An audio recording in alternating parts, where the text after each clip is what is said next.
All gas, no break. Welcome to the show. Just Chris and Mo starting out here.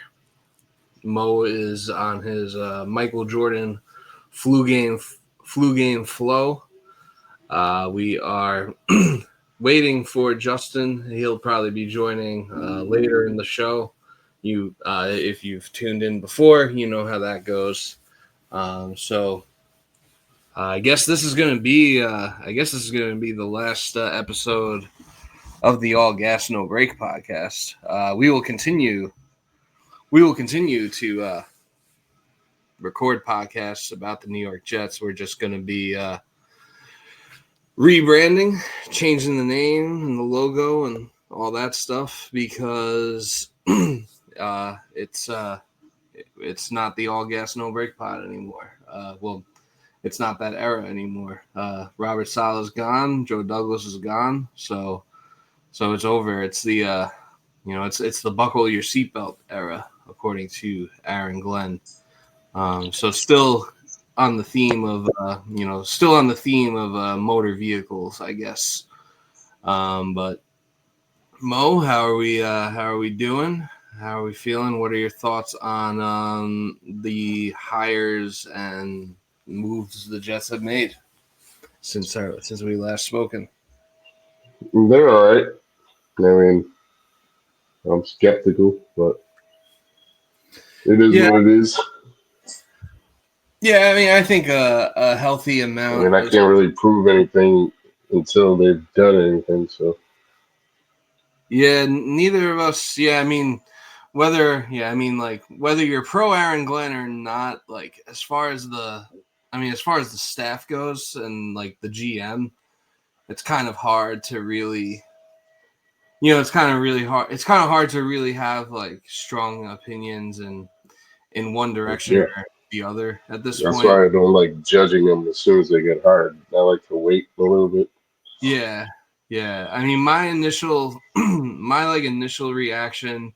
And I kind of went over this. I did like that solo episode the other day, and I kind of went over it. But like my initial reaction as far as Moogie was like that once it got narrowed down to like him and Newmark and the other guy whose name is escaping me, the guy from Cincinnati that they were interviewing. Once it got down to those three, I kind of liked Moogie the best of those three, just because he's I feel like Newmark has been around the Lions for way too long, and he's been part of 20 years of dysfunction there. And, we have our own almost 20 years of dysfunction.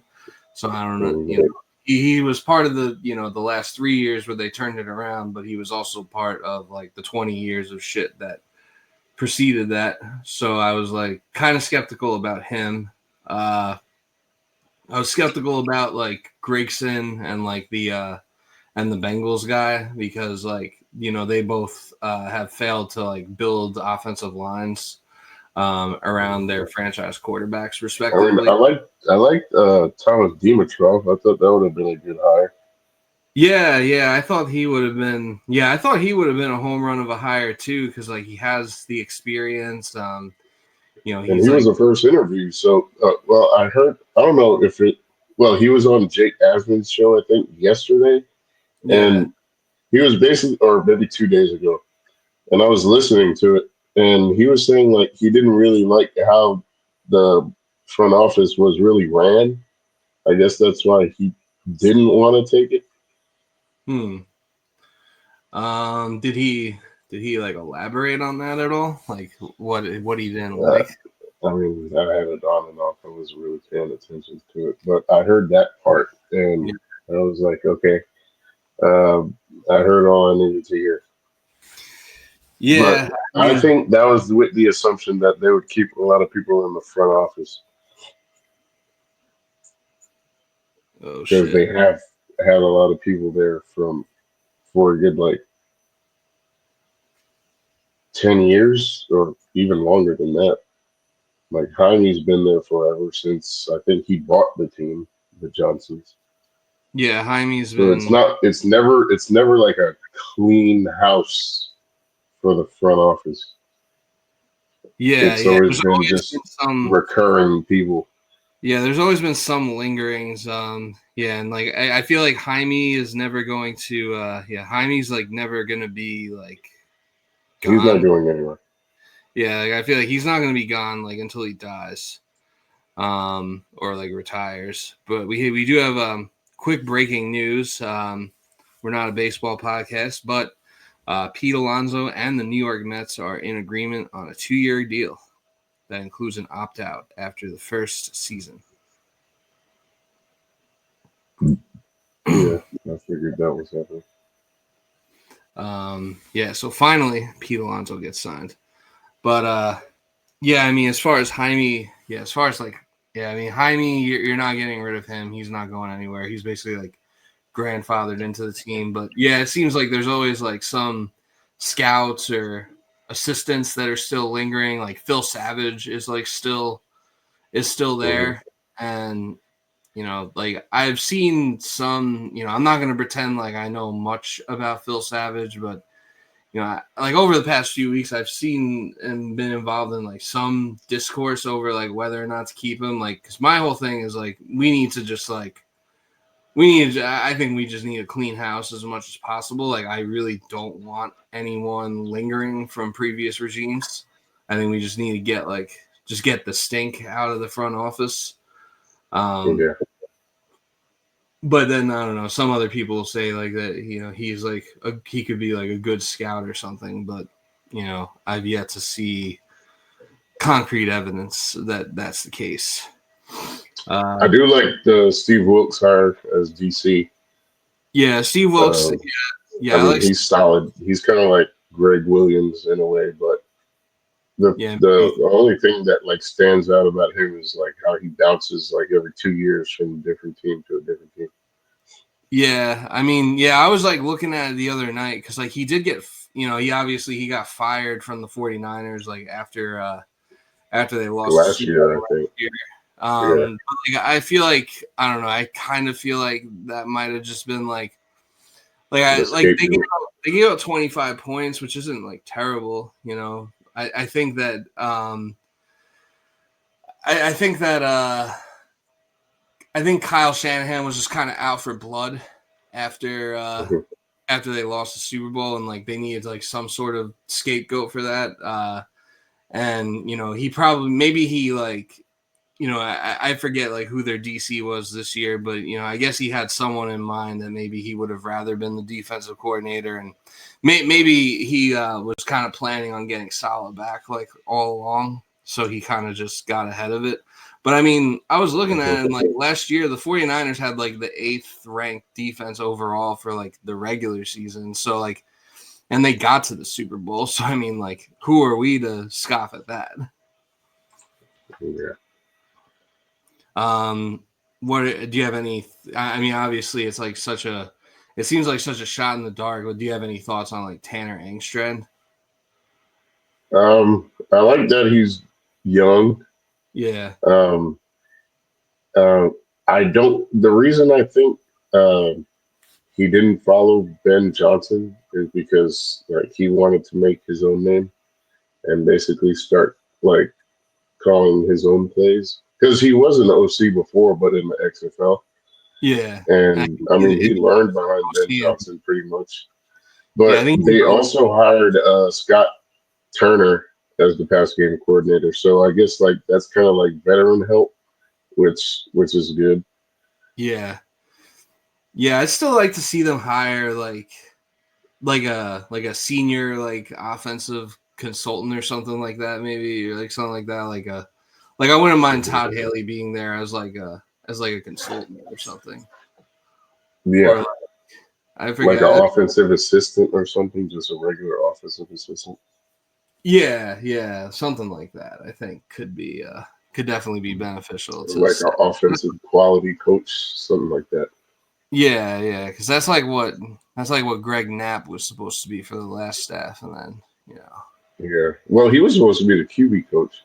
Yeah, and then we hired we hired Charles London as the QB coach, which I wasn't too crazy about that hire. Like I don't want to like overreact to it in one direction or the other, but like looking at his track record, and he was like, he doesn't really have the best track record as far as like quarterback development goes. I guess. don't know who the hell that is. I think he was like he was Will Levis's QB coach like a couple of years ago. I think he was Geno Smith's QB coach like this last year. Yeah, this past season. So that to me is like, that to me could be like a hit or miss, but it's just like a position assistant, so I don't want to make too much a fuss about it. But I thought that maybe they could have done better in that regard. But yeah, it's I guess it's all, I guess we'll see what kind of offense Engstrand wants to implement. I guess he wouldn't have been calling plays if he followed Ben Johnson, because everyone was like, oh, why didn't he follow Ben Johnson or why why didn't the reason for Dan Campbell not hiring him as the OC is because he wanted like an older OC with experience, because like they're in playoff mode. Like when he got Ben Johnson, they weren't, and he just kind of like built his way up to that. And so once he took off, he wanted to get someone to fill in so they could basically keep that same momentum going and keep making the playoffs. That's at least what I took from it. Yeah, that makes sense. It's like I didn't really know one way or the other like why Dan Campbell didn't promote him, or why or why whatever happened. But I mean, he did hire John Morton, who was our OC. Who was our OC. Yeah, with Sam Darnold, I think. He was the 2017. He was the OC with McCown. 2017. The McCown 5 wins, Robbie Anderson, Jermaine Kearse, and like Sharon Peak, and like they actually made that offense like watchable. Like and Terrell Pryor, I think, wasn't he? Yeah, Terrell Pryor was there too, and like we were only like that team was supposed to win like 1 or 2 games, and like they ended up punching a little above their weight and winning 5, and I think a lot of that had to do with like kind of Josh McCown like having a career year and like the offense like overachieved. But they fired him because they didn't run the ball enough or something.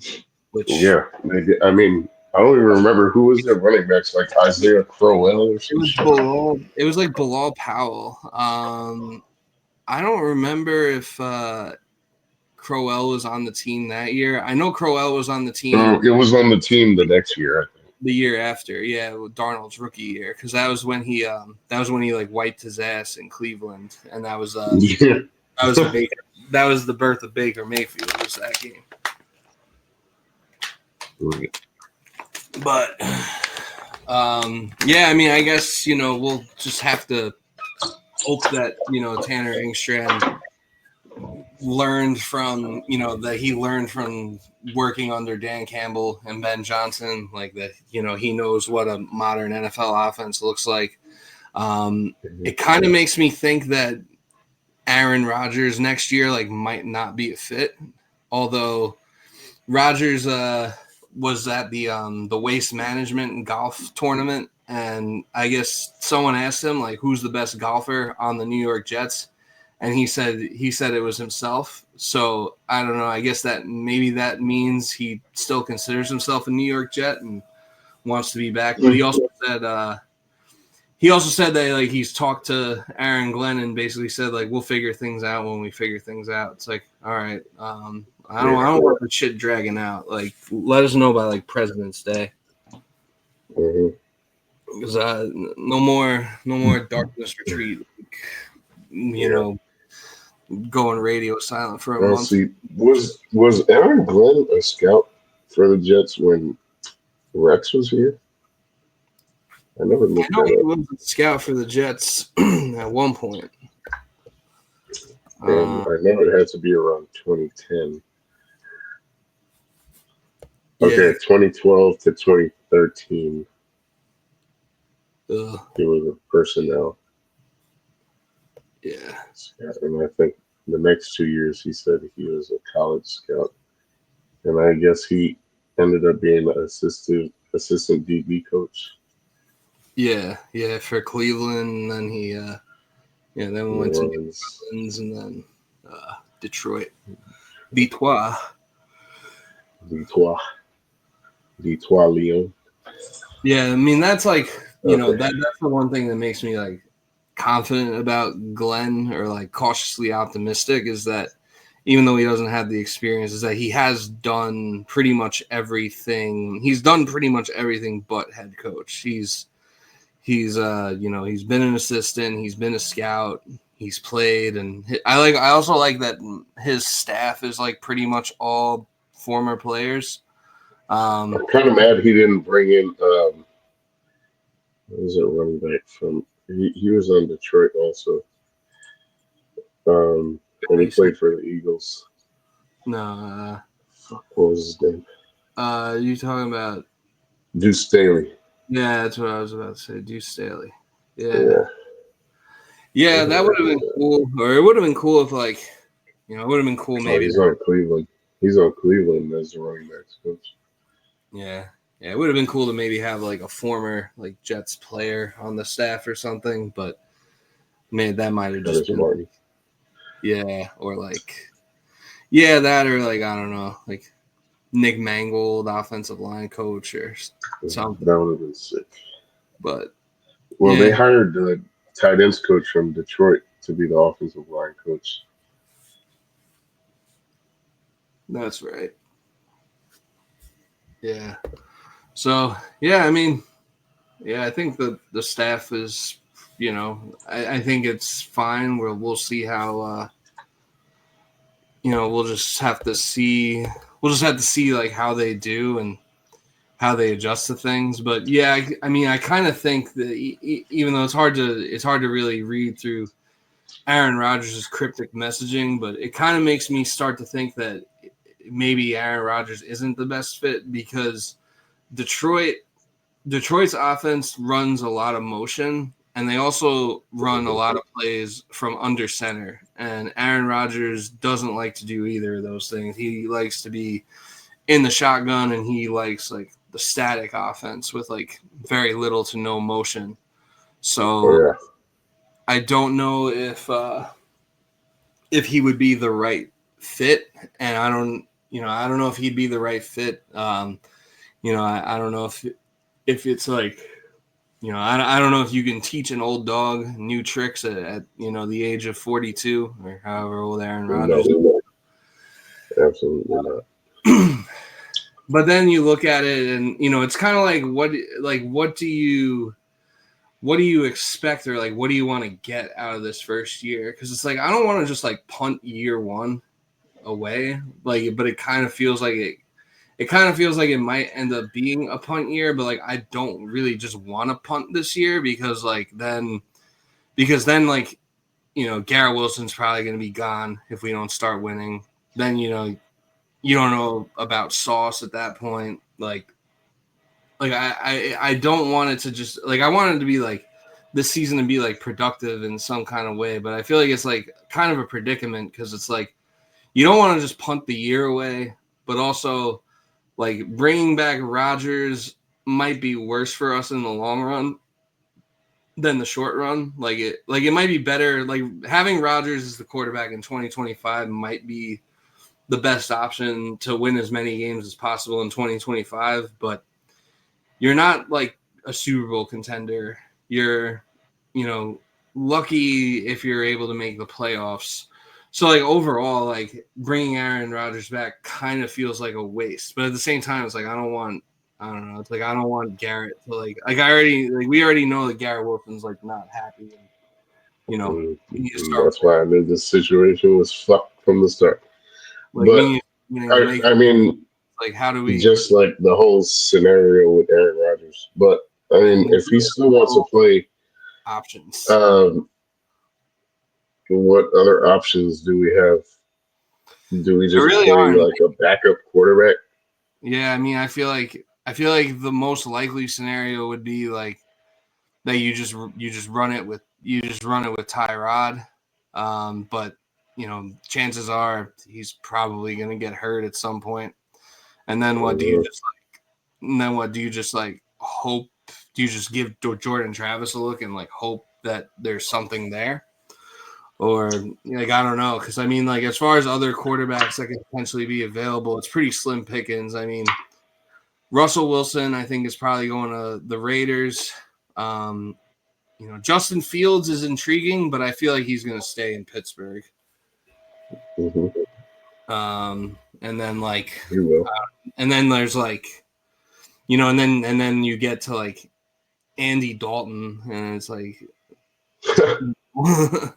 So like there's really not much out there. Well, apparently Aaron Glenn wants to win right now, so yeah. I don't know what his formula is, but yeah, well, that's going to be the messaging. Waiting to wait and I see. think regardless of what the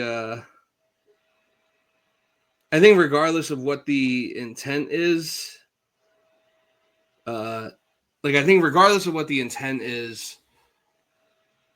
he's got him. That's got to be the messaging that he is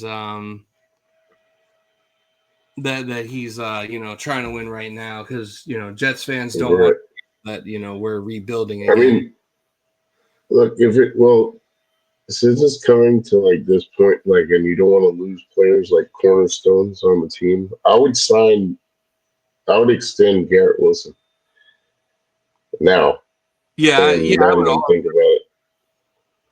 Yeah, I would offer him an extension for sure. Like that's the first thing I think Moogie should do, is just offer him a long-term extension, make him like a top 5, top 10, like highest paid receiver in the league. Like, just do that. See if he takes it. How much are you paying him? Garrett Wilson, I would give him. Yeah. I would do 4 to 5 years. I would do 5 years with a like a team or player option for the last year. Let's say 5 years with a player option for year 5. And I would pay. I'd give him $25 million a year. 25, okay. Because I hear a lot of people saying 30. I said, I think you're wild. Yeah, 30. I mean, he's not the best receiver in the NFL.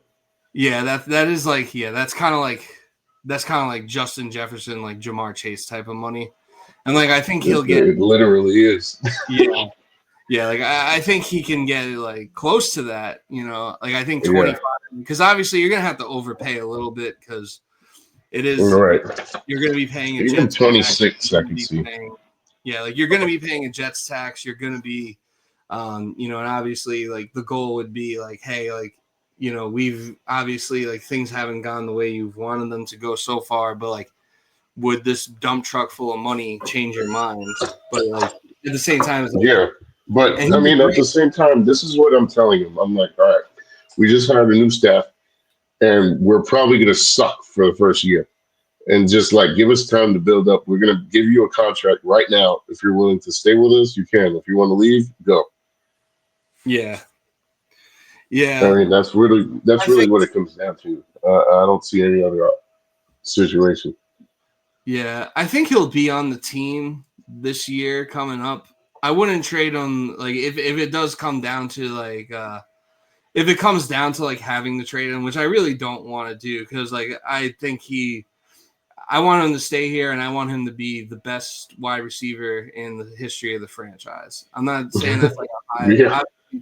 It's not like a high bar to clear. He's already probably like one of the best, but it's maybe it's more sentimental than anything. But I also think that if we could ever figure things out, that he would be instrumental in helping us, be part of turning it around and winning. Like I want to see him get like. I want him to be able to experience with us like what Terry McLaurin experienced with Washington. Like he was drafted did in like 2019. They sucked for a while, and then like they finally got like a franchise quarterback. You know, they go to the NFC Championship game, and now like, now they're gonna be like contenders for like, you know, years to come, hopefully. So I hope that like ending exists, the possibility of that exists for Garrett Wilson. And even if we just suck eternally, like I feel like, you know, he could put up like 1,000 yards every year and just be the best receiver we've ever had. So I hope they can, you know, figure it out. But if it does come down to letting him go, I wouldn't do it until after this year's draft, because like I'm not really too interested in getting like 2025 assets for Garrett Wilson. But like if he doesn't want to be here, then having an extra first or two in 2026 could be pretty useful, especially if like there's a quarterback that we didn't lose enough games for, and you know we need the ammo to trade up. Yeah, it feels like 2026 is like, if it feels like, you know, this year it's going to be the bridge year. It's either going to be Tyrod or Rodgers. We'll see, and then next year, I think, is like when they're going to take a swing at drafting a franchise QB. I mean, maybe they surprise me. Maybe they draft someone, you know, maybe they take a flyer on someone like this year, like a Kyle McCord or like Will Howard or Riley Leonard. But I don't see them picking a quarterback on like day one or day two. Yeah, I've heard some rumors, but you never know if it's true until like 2 months. But I don't know. I think Garrett Wilson's probably the best player on this team, and you probably want to keep him just because that's the only asset you have right now. And he's young. You could build around him if you want, unless they have other plans. I'm not sure how this offense is going to look. I think I know how the defense is going to look. Yeah, I think the defense is going to bounce back next year. I don't know if they're going to play 4-3 because usually he plays a 3-4, Steve Wilkes. Yeah, but which I would be fine with, because you could. I think if you move from a 4-3 to 3-4, then you can make Quinnen. You're going to have like Quinnen on the edge. Yeah. Yeah, then you could have like Quinnen on the edge. You could have or on the end, and then you know you got. And then you'd have like Will McDonald, and then as an outside linebacker. And I think he'd probably need to put on like 20 pounds. Who, Will McDonald? Yeah. Yeah. Or maybe like 15, 20 pounds. Yeah, he could definitely bulk up a little bit. Yeah, because like I like Will McDonald a lot, and I thought he had a very good season this past year. He got the 10 sacks that we were, he got the 10 sacks that we lost from Bryce Huff. So, you know, like that whole thing, and like Bryce Huff, even though he's in the Super Bowl, has not really done anything. Mm-hmm. Watch him get like the game-winning sack on like Patrick Mahomes now, or like a game-winning sack fumble.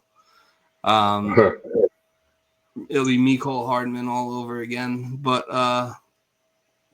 what do you call it? But at the same time, he got like 8 of those sacks in like the first like 5 games, and then he like disappeared for like a month. Yeah, because they were kind of like BS sacks, to be honest. They were just like, they weren't like game-changing sacks. They were just like, okay, you got a sack. Well, to be fair to him, one of them was like a game-winning sack, like against the Titans. Yeah. Also, one of those was like, but also like some of those sacks in that game were just like Will Levis like being a dumbass and like basically creating like one of those sacks was the play where he spun around and like threw the ball into the ground, and it was a live ball and a fumble, and we probably lose that game if that doesn't happen. And maybe we would have. Might have been better off. That might have been better. Yeah, we'd have a better pick. We'd probably be picking at like 3. Yeah, we'd be guaranteed. Yeah, if we were picking, like you're guaranteed either Abdul Carter, Travis Hunter, or Cam Ward. Like you're guaranteed one of those 3 players. I like Abdul Carter. Yeah, he's a beast. Unfortunately, he'll probably be gone by the time we pick at 7. Yeah. What do you want to do with the 7th pick? Draft Tyler Ward. But I don't know. I don't think it's that crazy, to be honest. Because, I mean, he's a game-changing player. You could probably trade back and get him. Yeah, I would like to trade. Yeah, I don't know how deep you can trade back because, like, who's really wanting to move up to 7 to get what, like Ashton Genty, the Cowboys maybe, but they're picking what, like 10? I think they're picking like, I want to say they're picking like 12th. 12th? Okay. I think we could, if they want to move up to, well, I think the Raiders might also take Ashton Genty. Yeah, I can see him going to the Raiders. Yeah, I could see him. Yeah, I could definitely see him going to the Raiders. Maybe Jacksonville takes him. I think they end up taking Tyler Warren. Yeah, well, in that case, Tyler Warren's gone before we even pick because Jacksonville has the 5th pick in the draft. Yeah. I don't know. I haven't really studied anybody yet that much. Yeah. Even though, like I would say, like as of right now, I would probably want to draft Tet McMillan. That way, you can either pair him up with Garrett Wilson or like if Devontae Adams is gone, which if Aaron Rodgers is gone, Devontae is going to be gone. Yeah. But if they're gone, then that wide receiver room is going to be ugly. So Tet McMillan, I think, would be a great pick at 7. Even though I'm not crazy about drafting a defensive tackle, I wouldn't be against drafting Mason Graham just because I feel like from watching the Jets last year, like having a defensive tackle, like that was like the biggest missing piece on defense, I feel. I think Will Johnson, the corner from Michigan, would also be a good pick because we're probably losing DJ Reed, and maybe he can teach Sauce Gardner how to tackle. Yeah. I haven't watched Will Johnson at all. I know he's injury prone. I watched a couple Michigan games. Mason Graham, yeah, he's good, but who the hell knows when you're coming out from college? But I feel like this whole class to me is weak. Yeah, there's no really like big standouts. Yeah, it's definitely not besides like Abdul Carter. That's about it. Yeah, you're not too high on Travis Hunter. And Travis Hunter, I was gonna say. Yeah. And Genty. I think this class is pretty deep on tackles and tight ends. I like that one kid from Bowling Green, Harold Fannin. Yeah, I like him. Really good. Yeah, he could be he could be like someone to take in the 2nd round. What I meant with like Colston Loveland, I feel like Colston Loveland. He's good too. Yeah, I feel like his stock has like kind of dropped because I feel like I was doing mocks like a month or 2 ago and he was going in like the top 15. Now I feel like he's like not even going in the 1st round. Is he not going into the draft?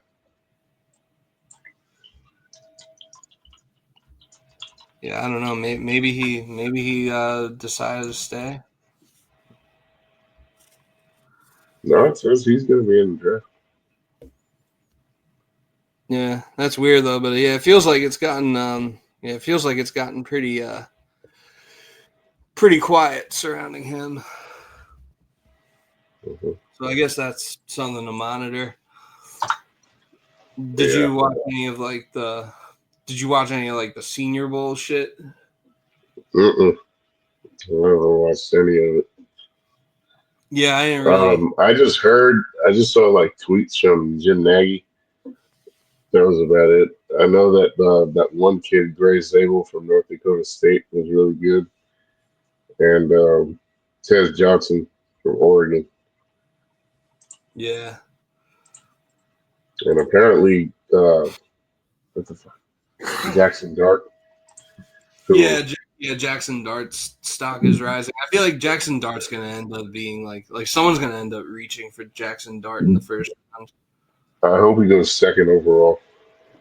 That would be hilarious. I hope he does, just like Zach Wilson did. Yeah, he does. He went to high school with Zach Wilson, in the same high school. Oh, really? Yeah. Oh, wow. They're both Mormon.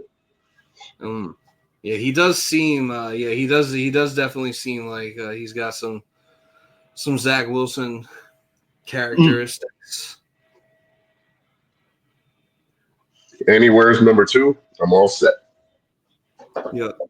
Second overall. Call it in, Browns. Deshaun Watson ain't playing next year. You need a new quarterback anyway. I saw Shadur at 7. How do you feel about that? I don't love it, but like I also feel like if he falls to you at that point, like you kind of have to I feel like you kind of have to take him if he's there. But I don't know. I think if Shador's there at 7, I'm doing everything I can to try and trade back. If I don't get any shooters, then I'm just taking him and just I'm just taking him and I'm hoping it works out. And then So I do watch Ohio State a lot. And Kyle McCord is actually really good. And I never figured out why they let him go. And Will Howard took over, but I think Will Howard's pretty good too. Yeah, I didn't. More like a 4th round, maybe 5th round pick. Yeah, I didn't love Kyle McCord at first, but I feel like his stock seems to be on the rise. Kyle McCord. I saw something today where his spiral is pretty. He has like a pretty elite spiral. It's like it's like above average for like NFL players. Like he has his spiral efficiency is his spiral efficiency is 93%, and the NFL average is 81. His touch on the ball is pretty legit. His spin rate. Yeah, he has a spin rate average of 700 RPM. The NFL average is 592. Yeah, and then he has he's above the average rate for velocity and like maximum velocity. Like, yeah, Kyle McCord could be someone to keep an eye on. He could end up being the steal of the draft. Yeah, I wouldn't mind taking him. Kyle McCord? Yeah, Syracuse. Yeah, no, I have no idea about this. No idea. All right, Justin, what do you think about the hire? About the what? The hire. Like the coaching staff, the GM. Yeah. My bad, sorry. I'm trying to fucking connect my headphones. They're connecting my fucking phone and it's causing me issues the first curse word of the podcast. Man joins the podcast 40 minutes late and he's not even prepared. and he was supposed to join 40 minutes ago. Yeah, actually 35. My bad. My first Uber canceled on me because I was taking too long. Likely story. You need a new job. All right. No. The hires, honestly, I don't have any positive or negative opinion until the draft. Yeah, that's fair. Interesting. Because I kind of said the same thing, but until the season started. Well, I think the draft is where you can actually look at them and be like, all right, well, is this going to be positive for the future, or is this going to be another coaching GM situation where we got to deal with shit for fucking 2 to 5 years? Yeah, I think the draft is probably like when you can really start to like kind of judge it, because I don't think they're not going to be active in free agency. Like they're going to be unless we're trading. Yeah, which I don't think they're going to be active. We're giving away. Yeah, I don't think we are. And I don't think we're doing that. I think it's kind of just going to be like I think they're just going to kind of be like, it's going to be like a see what we have type of year and see how the people that we have do and like go from there. Although didn't DJ Reed say he wants out? Basically, yeah, he basically said he's ready to go to free agency. Yeah. So that's one that I'd rather not lose. Granted, he doesn't have many years left, so I understand why he wants to leave.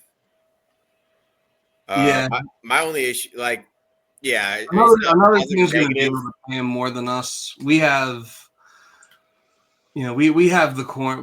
He's still a very good player, and I think he could definitely be like useful for us. I think that we just have like enough like resources invested in corner that it's not really going to make sense for us to pay him. Yeah, I'd agree with you there. We shouldn't have to pay him. He wants to get paid, and he'd definitely be the better option. It'd be a better option to keep him than get rid of him.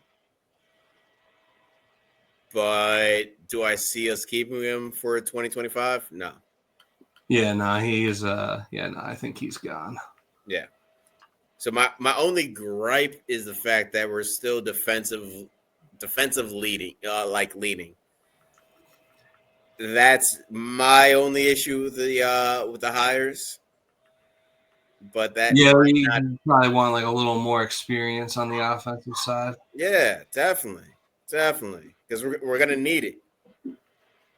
Like Aaron shouldn't be the starting quarterback for the upcoming season. He really shouldn't.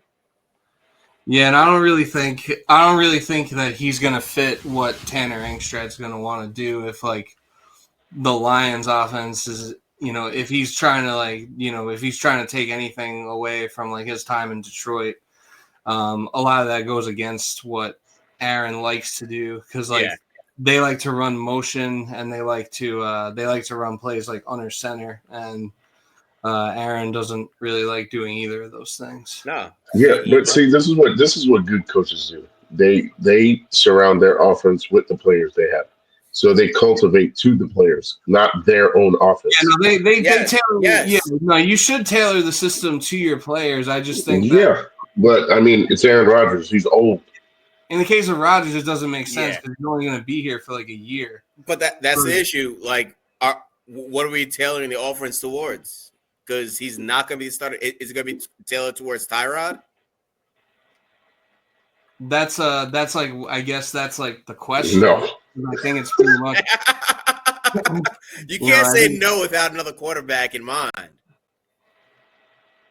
There aren't really many. No. Everyone is. Look, I don't think we're going to draft a quarterback in the first 2 rounds. Yeah, me either. Maybe we get a Brock Purdy later on, and it ends up working out. I highly doubt it. I hope we take Shador at 7. I would be so happy. Shador is not going to be there at 7. I want Shador. Shador is not going to be there at 7. He might be. don't think the Giants don't draft black quarterbacks. I can tell you that shit. Yeah, I don't know. Honestly, we need a Lamar Jackson situation, and I would gladly. He don't run, so good luck. I gladly take Shador, 100%. Yes, but I don't. He don't run. He'll what? He don't run. No, I don't give a fuck if you don't run.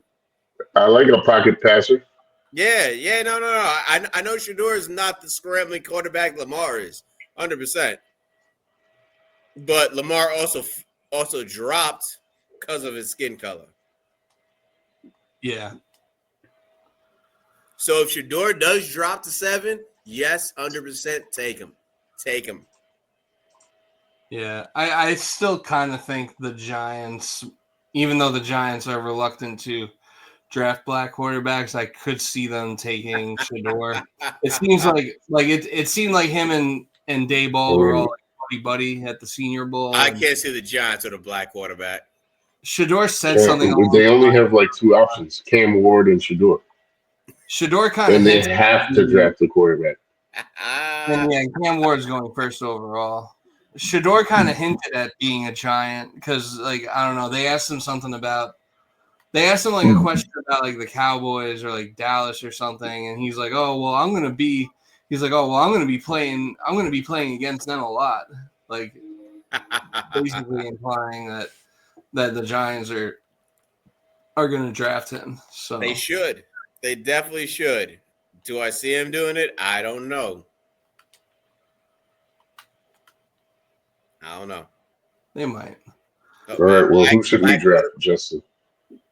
Who should we draft? At 7, yeah. At pick 7? Oh. I honestly, I don't know yet. I have to do some more research. I do not know yet. Be prepared, Justin. Way to be prepared. Hey. We're prepared for the Super Bowl right now. We ain't talking about draft.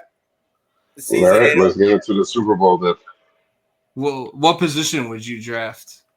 Oh, position? Well, it depends on what the high draft picks are. But if I had to choose a position, I don't think it doesn't fucking matter, to be honest. Well, yeah, it does because I don't know if there's O-line out there that's worth being drafted at 7. At least with like premier positions. Well, premier position would be what? Quarterback, wide receiver, running back, corner. If there's an outstanding corner. Edge rusher, definitely. But I don't know. I honestly don't know what the top like 10 positions that should be drafted in this draft. In this fucking draft. Yeah, I mean, most likely a couple of quarterbacks. Abdul Carter is going to go pretty high. Travis Hunter is going to go pretty high. Yeah, you're probably looking at like. I don't think we're going to get Travis Hunter. I would take Travis Hunter. Oh yeah, no, we're not getting him. Yeah, I would absolutely not take Travis Hunter. You're wild. No, I'm not wild. The only. Do you see his wife? Yeah, I was about to say the only blemish on Travis Hunter is his wife.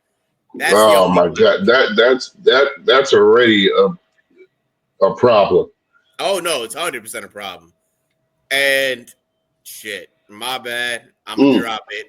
But this nigga is wild. Excuse me, his fiance. This nigga is wild for fucking continuing a relationship with her.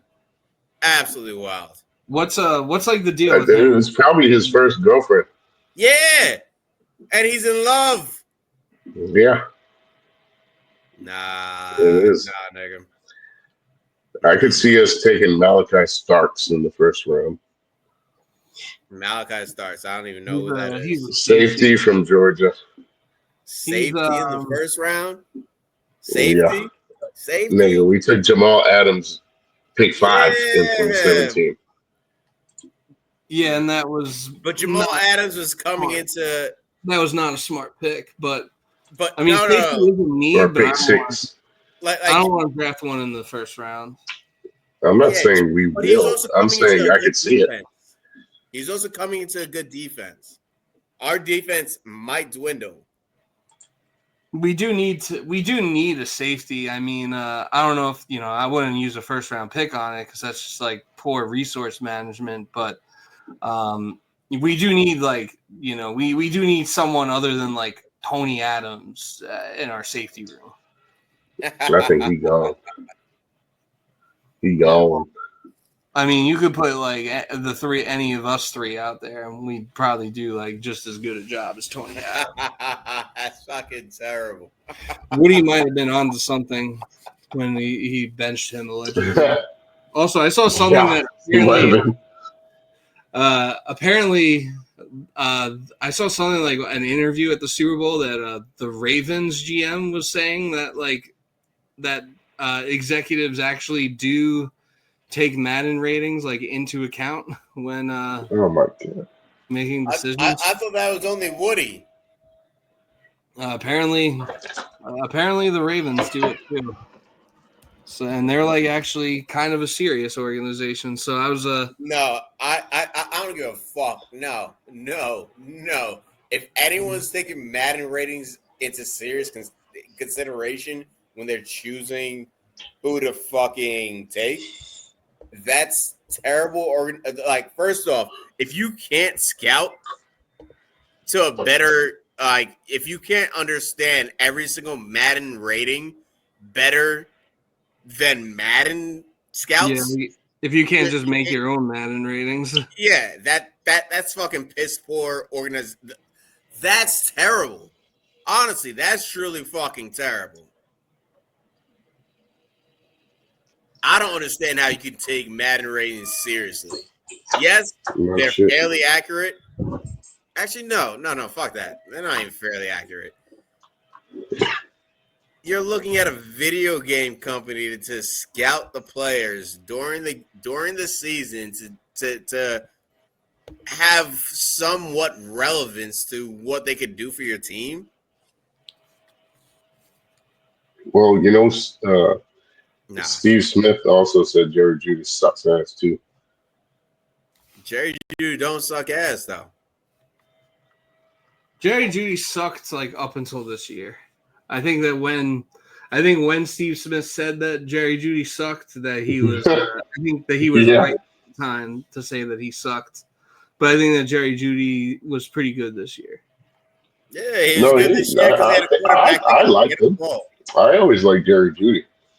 He finally had a quarterback that can get him the ball. And it was a rookie quarterback. So how are you judging this wide receiver based off of shit quarterbacks that couldn't get him the ball? And yes, Russ is part of that shit quarterback fucking list, I guess. Like, how are you judging him off of that? That's absurd. I would take Jerry Jeudy in a heartbeat.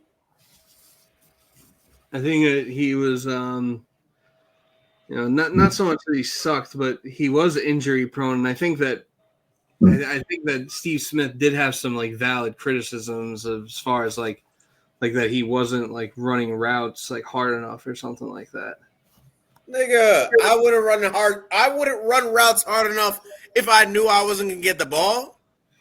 Oh, here we go. Every player that sucks is actually just a disgruntled employee. No one can actually.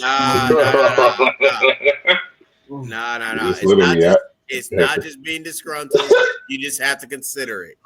It's not considered in a lot of these sports analysts' takes. It's not. It's not at all. Justin, you want me to give you some more flavor on the tea? Jerry Jeudy's Haitian. Hey, sac passe. No. Look, I would take Jerry Jeudy. I don't think Jerry Judy's a bad wide receiver. Oh, yeah, I would take him. I mean, yeah, but what is he gonna do? Where is he gonna play? Because Garrett Wilson plays the same position as him. Yeah, he does, 100%. But that's why I didn't understand the trade. Or why they tried to make the trade. They were probably trying to. Well, they were probably trying to have him like before they got Devontae Adams. That's probably where they would have put Jeudy, or who knows what they were thinking. I mean, it doesn't really seem like. But that's the thing. All right, this is what pissed me off about football. You have four wide receivers that can be on the field, right?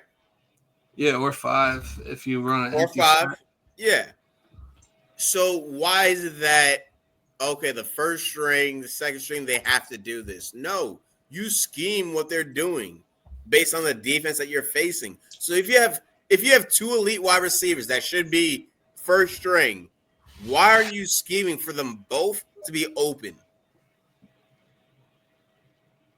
Like that's the thing that boggles my mind about football plays in general is the fact if you have 2 elite wide receivers, like look at the Bengals. They had Jamal Adams. Jamal Adams. Sorry, not Jamal Adams. Jamar Chase. My bad. Jamar Chase. That is your bad. 100% my bad. They had Jamar Chase. T. Higgins is up there. He's not a first string on every team. Certainly not. And they also had Tyler Boyd. Why couldn't you scheme against defenses so that all 3 of them are running great routes? That you could shoot, that Burrow had the option. You can hit 1, 2, or 3. Doesn't matter. They should be, one of them should be open. It shouldn't be just like, oh yeah, the first string has to have the elite route. Yeah, no, everyone should be running a route that can get them. Yes, yes. Inspiration. It shouldn't just be like, all right, you're gonna run this route to bring this defenseman out of the way for Jamar. Yeah, you need to. Yeah, because you need to have you need to have like your second and your third reads. It can't just be about decoying or. Yeah. It can't always just be like decoying for Jamar or decoying for someone else. Which is like to me, like I would love 3 elite first strings. I would love that. If I was calling the plays, 100%, I'd be like, all right, cool. The defense is going to know what we're going to do. Defense doesn't know who we want to throw to. We can hot route. We could have multiple options every single fucking play as long as the quarterback is capable of doing it. Right. Yeah. We need a quarterback. Yes. That's definitely our issue, but that's the first issue amongst many. Yeah. It's always an issue. Yeah. It's been an issue for like. It's always our issue, as you say that. Yeah, it's always our issue. Dude, when do y'all think we get a franchise quarterback? Never. Yeah, I mean, I think we're gonna try to get one in 2026. 2026 would be wonderful. Whether or not they pan out, we'll see. History says they won't, but yeah, history says we won't because we have terrible management. Yeah, I mean, we have a bad owner, but the return for Matt Stafford.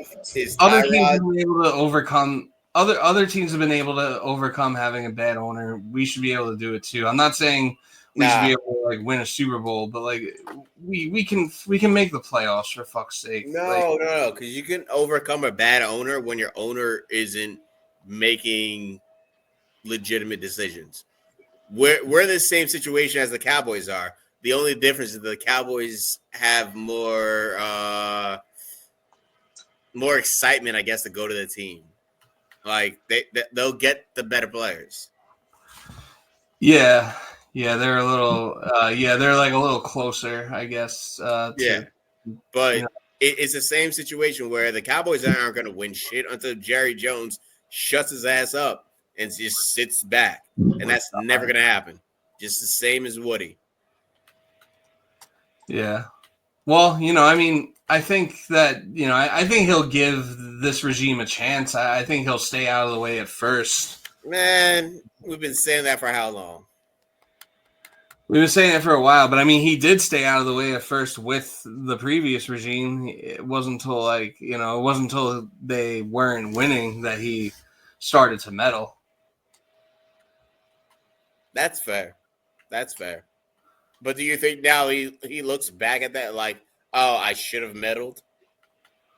I don't know. I mean, I think I do think that he is someone that him and the Jets organization as a whole, they definitely care about like the optics and like the perception of their team, and I think they know that the PR is like really bad, and I think that's kind of why they went with Aaron Glenn as the hire, because they wanted. I guess they viewed Aaron Glenn as far as like the options that they were able to get interviews with. Like they probably viewed him as like the safe option. Yeah, which is why I think they went with him, because like I don't think like after everything they had all the negative press they've gotten, I don't think they wanted to go like outside the box and get like a Josh McCown or do something like or do something that understandably, but I don't say Aaron Glenn's a safe hire because Aaron Glenn will listen to what Woody wants. Yeah, I mean we don't necessarily know that. You're right. Which is why I don't want to give my positive negative view as to the management until after the draft. Yeah, because then we'll really see: is this what you wanted, or is this what Woody wanted? Yeah, I mean, how would you tell the difference? Like what would they do that would be like? Oh, what picks would make you make your mind up? Yeah, what could they do in the draft or free agency that would make you think, oh, that's a Woody move? I would hope Aaron. I would hope Aaron is more vocal about what he wants before the draft, so that we'd have a better idea. Not Aaron Rodgers, Aaron Glenn. Yes. Aaron Glenn. Yes. Definitely not Rodgers. No. But I would hope that he's more vocal about his future for the team. Mm-hmm. He doesn't have to be specific. I just want to get a better idea of what he wants to do with the team. Then you can make a better judgment as to how the draft picks are catered towards what he wants or catered towards what Woody thinks. Yeah. Right now, we can't tell. 100% we can't tell. Yeah, I think that's gonna be like difficult to tell, but I do I do believe that he'll at least I do believe he'll at least give them a couple of years before any meddling starts again. I don't know. Yeah, I mean, I think there's every reason to be skeptical, and not it's not like Woody's actually like earned anyone's trust or anything. No, and I don't think Woody trusts Aaron Glenn at all. Then why did he hire him? Because it looks good. It's a good PR move.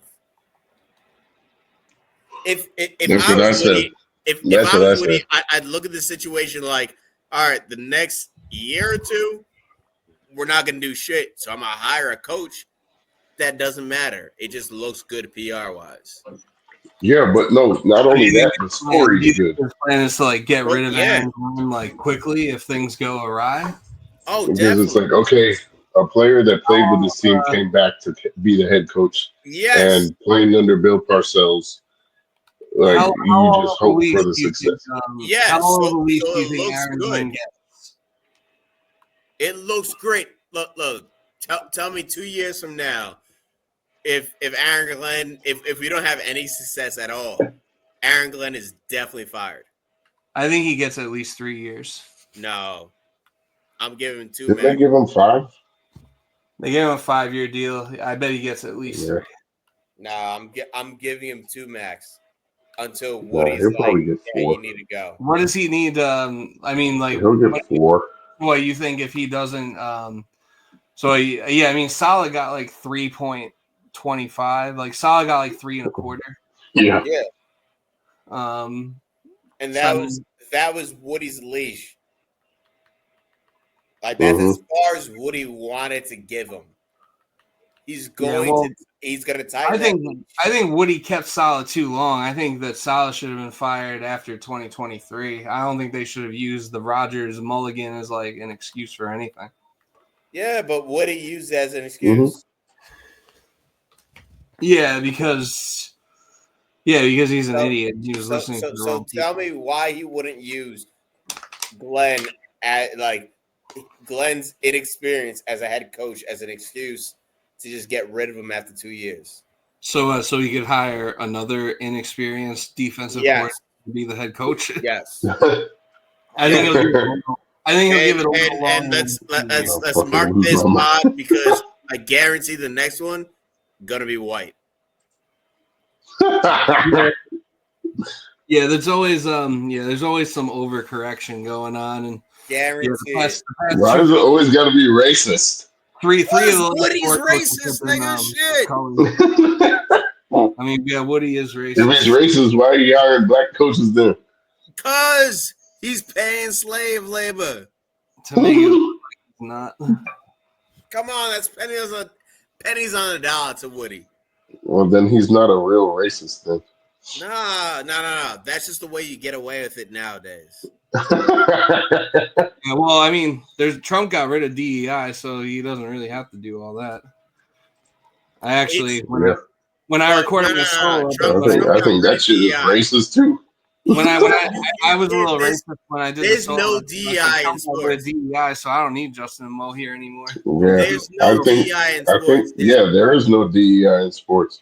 Other than coaching jobs, look. There can't be. I'm sorry, we dominate. I don't want to talk about DEI in this podcast. We dominate too much, so you need to at least show that you like black people, and that's what Woody's doing. I think DEI is dumb, but anyways, let's move on to the next topic. Woody wants to appeal to the masses. DEI helps like the mentally handicapped as well. It's not just like. Is that really? Nah, I'm personally all for DEI, all for it, as long as they pass the qualifications for their job. 100%. That's different though. Nah, that's the same shit. That no, is DEI. DEI is we have to consider you because you're a minority. Yes, as long as you can pass the qualifications. Is there qualifications that they make you pass before that? Yes, 100%. Yes, not for the NFL jobs. No, that's what I'm talking about. Yeah. Well, yeah. I mean, that's the rule. Not for the NFL jobs. Nah. That Rooney Rule. That's basically the DEI thing. But then I could argue there have been a lot of white coaches hired that shouldn't have gotten the job ever. Adam Gase. Yeah. Well, I can tell you a real good one. Jake from State Farm. Yeah. But it is what it is. Let's not delve too. I don't know. I don't make the rules over here. I just watch and comment. Yeah, I don't make the rules. All I'm saying is I know Woody's a racist ass motherfucker. He is. It is what it is. It's something we got to deal with. I just hope we can get over that to win a Super Bowl. He probably is. I don't fucking know. I don't know. I know. I said he probably is. I don't know. There was that report a few years ago, like when he was in London, that he like didn't want to go to an event because there was going to be a lot of black people there. Well, there you go.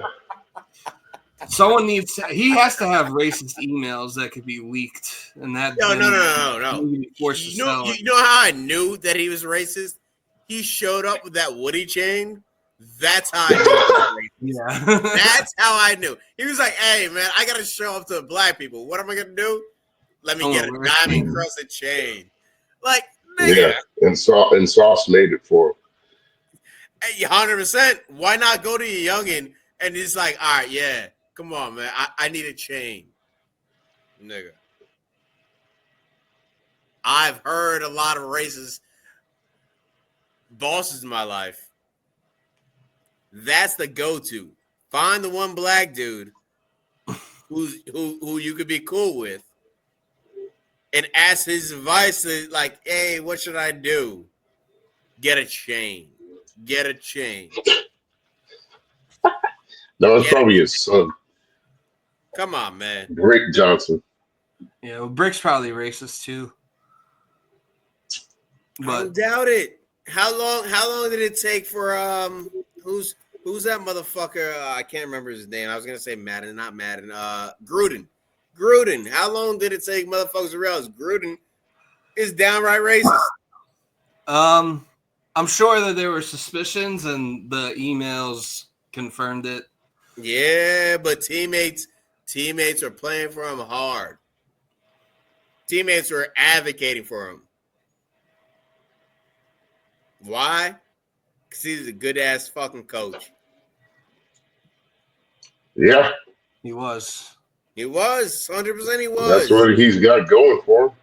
Didn't mean he wasn't racist. Yeah, but he has no problem coaching black people. Hey, man. You can be a racist ass coach and still win a Super Bowl. He did. I just think Woody's too dumb to fucking get past his racism. No, I think he's just dumb. Yeah, I think he's dumb. That motherfucker is just dumb. I don't even think he's racist. He's just too stupid. I don't think the racism. Like he inherited his money. It wasn't like he created a billionaire franchise. That motherfucker just had money and bought the Jets. Yeah, no, he's like a 75-year-old nepo baby. Yeah, exactly. I don't think his racism gets in the way of making football decisions. I think he'd make the wrong decisions regardless of race. I think that he's just like in like real life, he's racist. Like he's like I think he never seen black people until he bought the Jets. Exactly. Yeah. He probably never saw black people until he bought a football team. That's probably.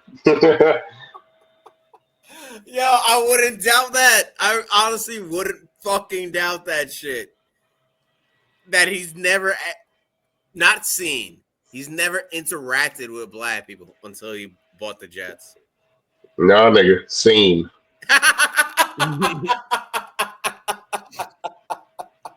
You wild. Hey, he was born in the 40s. You never know. Wait, he bought the team in the 40s? Well, he was born in the 40s. Oh, yeah. And this motherfucker was born in New Brunswick. Oh, New Brunswick? That definitely weren't niggas there. Yeah, at the time. Yeah, at the time. My bad. We're going to a profanity level where there's gonna be a lot of bleeps on this episode. No shit. Let's go back to as soon as you came in here, we had to start bleeping because you started the whole shit. My bad. I wanted to come in with a quick tirade about Miami. Mm-hmm. Yeah, let's hear your Jimmy Butler tirade. All right, go with your tirade because I know that's why you're mad. Segue. Like I said, it's only me a quick minute. This nigga fucking Jimmy came over. All right, first of all, I gave him a lot of grace when he came to Miami because he was a shitstorm with the T-Wolves, Sixers, and he was a phenomenal player. So he comes to Miami where it should be all good. It's great culture. He fits the culture. He can mentor the young kids and whatnot. Amazing. Then we find out this nigga's just a bitch. He's just a bitch that wants to be paid. That's it. That's all he cares about. So now he wants to get traded, and then we trade him. Then we trade him to the fucking Golden State Warriors over the Phoenix Suns when we could have gotten KD. We could have got KD. We could have got KD for this motherfucker. No. Who'd you get? Draymond Green? No, yo, I would have been more pissed off if we got Draymond Green.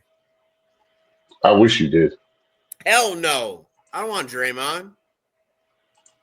Fuck He's out good. of here. Well, now it's Jimmy Butler and Draymond Green on the same I team. love Draymond Green. Yeah. Well, Draymond Green. No. I have no hate for Draymond. Draymond's kind of like that old school nigga that's just like, hey, I'm still here. Nigga, he's our age. Yeah, but he has an old school mentality. Our age is that's why I He's respect. 34 years old. Yeah, I think so. Like, the 35-year-olds are like the old school athletes now. But he thinks Yeah, that's true. he thinks he was playing the 80s. Like that's Draymond's mentality, and it's wild. It's absolutely wild. But he plays it, and it works. Even with all his suspensions, it works. Now they got Jimmy. Look, I don't think the Warriors are going to go far in the playoffs, but Jimmy playoffs, it's a different story. It'll help them.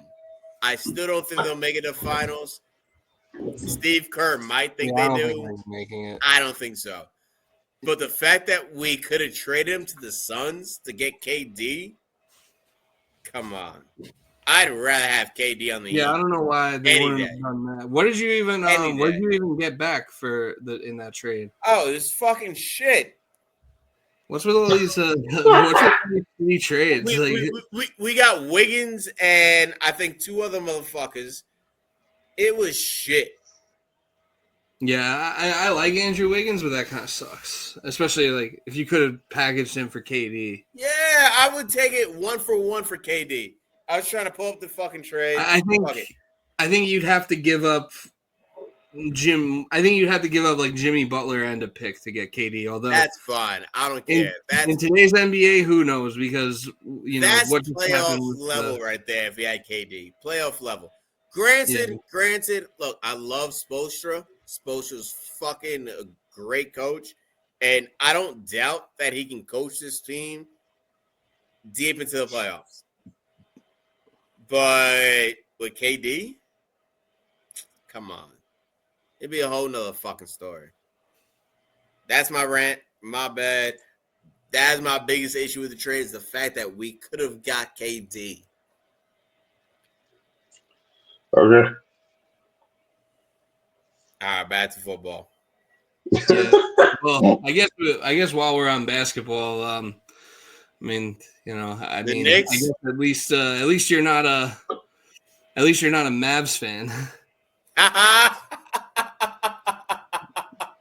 Because that was honestly, I can't think of a fan base to be worse for right now than being a Mavs fan. Yeah, like as much shit as Woody Johnson gets, I think the Mavs owners might be worse. It's hands down worse. I think they're doing it on purpose, to be honest, just so they can get their casino running in Dallas. Yeah, or to relocate the team to Vegas because they have that too. Businesses in Vegas and like NBA is getting a team in Vegas, so like this could be the ultimate like sabotage. Like that's terrible for Texas. The star player. I really think that's what it is. Fans don't show up anymore. Fans don't tune in anymore. And then you can, then you actually have grounds to move to Vegas if you can't get gambling legalized in Texas. That's a great fucking take. I didn't think about that, but yeah, that might be where they want to move. 100%. Yeah, I was watching some videos on YouTube because like it's one of those trades where like the only way to make sense of it is like some crazy conspiracy theory because like it makes no sense from a basketball standpoint. Why would you get rid of Luka? It doesn't. He was easily top 3. They were in the finals. And in the matter of like 3 seasons, they got rid of Brunson, Luka, and Porzingis. Yeah. There was some generational fumbles. Especially because like also like and the whole excuse the GM made that defense wins championships in the finals, the Celtics only scored like 101 points per game in the finals. Like that's a pretty low score to hold the Celtics to. They were just better. Yeah. Like, I don't think truthfully, like their defense should have been better during the finals last year. But to say that that's the reason you lost, no, the reason you lost is because you couldn't score as often as you should have. Yeah, the reason you lost is because Boston had like a whole team, and you had Luka and Kyrie, and you had nothing after that, and they were able to defend it properly. It's unfortunate for any Dallas Maverick fan because I agree with you, the hacker. They're moving to Vegas. Why not? Yeah, that's where all the sports teams want to be now. They got that that bubble. The sphere. The sphere, yeah. Yeah. Damn. I didn't think about that, but yeah, that makes a lot of sense for them not only getting rid of Brunson, because Brunson was he wasn't amazing on the Mavs, but that motherfucker was easily the best two you could ever wish for. Yeah. And now he's a solidified one with the Knicks, and the Knicks are what, third in the East right now? I believe so. Yeah. Come on. It was wild to get rid of Brunson and Doncic for Kyrie and Doncic. And Brunson wanted to take less money. He said, "Fuck it, I'll just go here." That's why I was wild. Brunson was cool with taking the backside. He was cool with not putting up all the points. Because he knows he's going to get it later on. Yep. Don't matter. He's getting it now. The Knicks are treating him as he should be. Yeah. Yeah. Well, I've never been a Knicks fan. Never will be. But damn, the Knicks have done very well in the past 2 years. Yeah, the Knicks are nice. Leon Rose, baby. Yeah. Yeah. Can't argue against what they're doing. I hope they keep doing it because it'd be great to see New York win. But I ain't a fan. If Miami beats them, great. I fucking love it. I don't see it happening. I was hoping we got KD. I thought that would fucking solidified Miami. Like, yes, that's the motherfucker we need. But we'll see. We'll see. Because Spoelstra pulls shit out of his ass all the time. So I guess KD's just like staying in Phoenix. Yeah, he's got it now. He's not going. There's really nowhere else for him to go. Like, he's not going back to Golden State. No. I feel like every other team is pretty much like solidified what they're doing for the year. Like, I don't really see who could emerge as a KD suitor unless they only have to want to fuck around and get KD. Look, if KD is you know what's funny to me though? Like, because Phoenix, I think James Harden wanted to go to Phoenix, and they're like, we're not really in a playoff run right now, but they traded for KD right afterwards. Yeah. And then and the thing with like Luka, that's like when a girl tells you they're not looking for a relationship, and then like they're with someone else like a week later. Mm-hmm. We're not looking for a relationship with you. They were not looking to go to the playoffs with you, James Harden. Yeah, that's wild. Because now KD's just fucked. That's kinda, it. yeah. Like, I wonder do you think Luka is selling his mansion? You think what? I guess so. Do you think Luka is selling his mansion in Dallas? Oh, without doubt. I imagine he would be. I mean, I doubt he ever wants to go back. Because I think he's only going to be there for like 2 years. Apparently. Yeah, and then he gets a new contract. But imagine he has like his mansion that's worth like 15 mil in Dallas, and then he goes to like LA where it's like, okay, you have a 2-bedroom condo. All right, it's like 25 million. He's like, God damn. Yeah, you can pay $25 million for this, for this like apartment building. He does have tax options where, he could trade one for the other, and he was probably so pissed he had to leave Dallas. Yeah, definitely. No one saw it coming.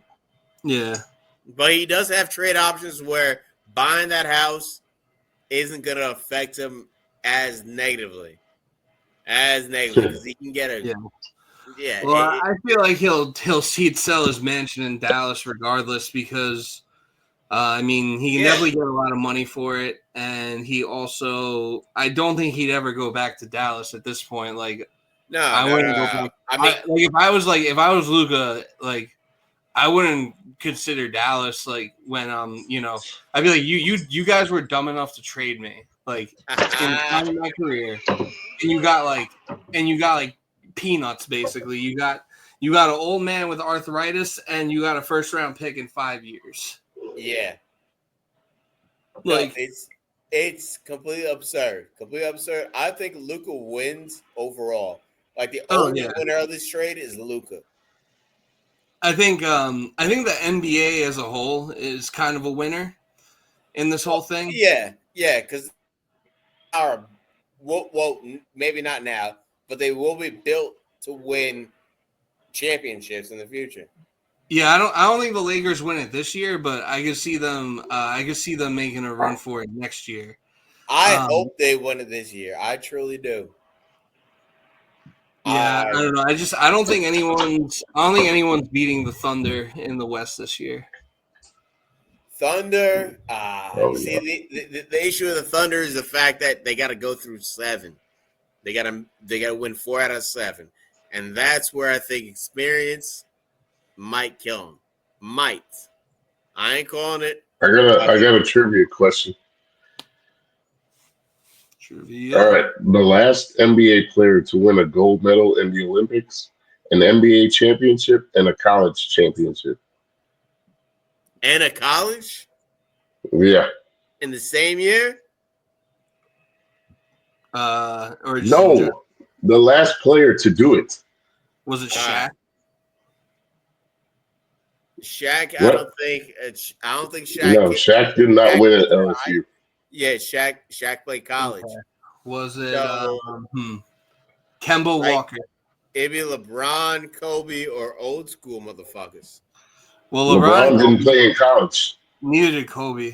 Oh, college. Yeah, no, you're right. My bad. Was it Andrew Wiggins? No.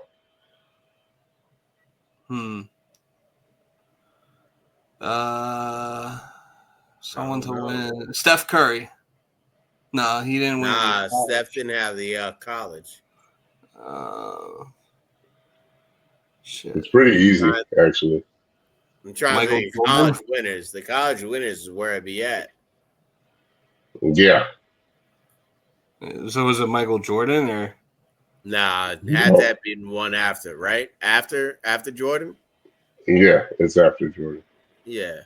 And you say I said the last one to do it. Tim Duncan. Yeah. No, because he was. Was he straight? He didn't win in college. He went to Wake Forest. Wake Forest. Shit, man. This is actually kind of tough. That's a good question. JJ Redick. JJ. No. Carmelo Anthony. Was he a star? Was he a star on his high school? He's still playing. He's still playing. Yeah. Kevin Durant. No. I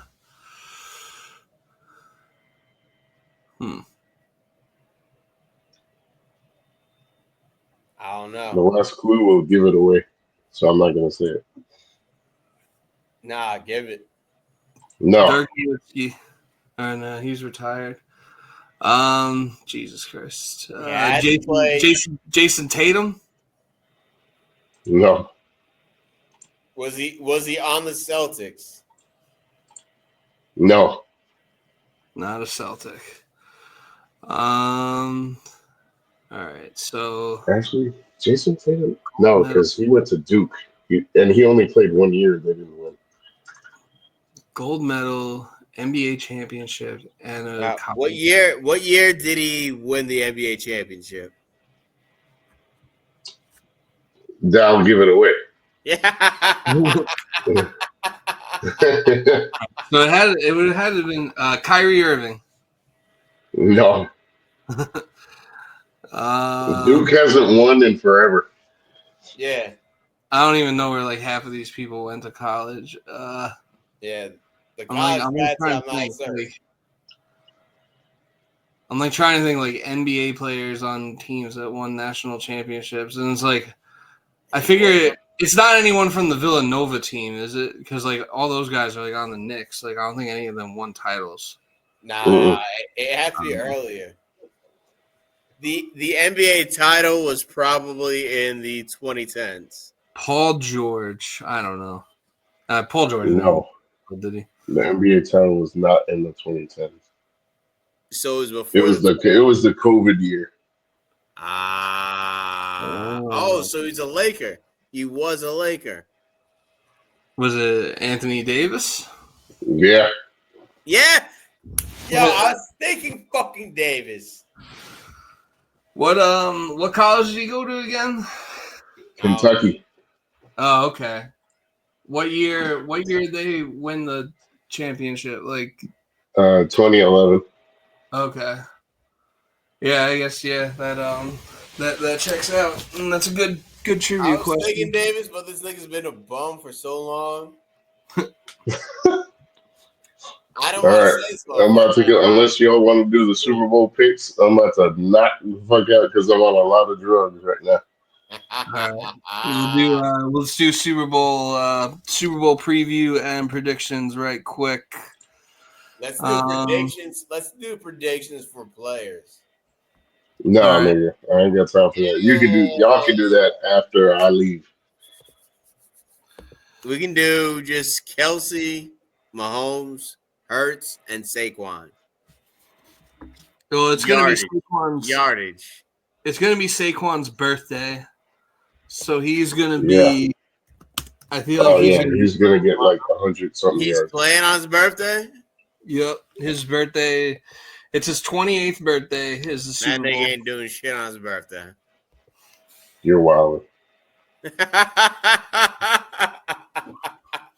Saquon is the best player of all time right now. Oh yeah, 100%, 100%. But somehow the Chiefs' defense always finds a way. Just minimize. Yeah, because they got Spags. Yeah, Spags will draw up the master. Imagine we had Spags. Fuck. Yeah, and he was available too. Like we 2 years ago. We interviewed him to be the head coach. Yeah, but I want him to be the DC, not head coach. Yeah. His one head coaching stint didn't go great.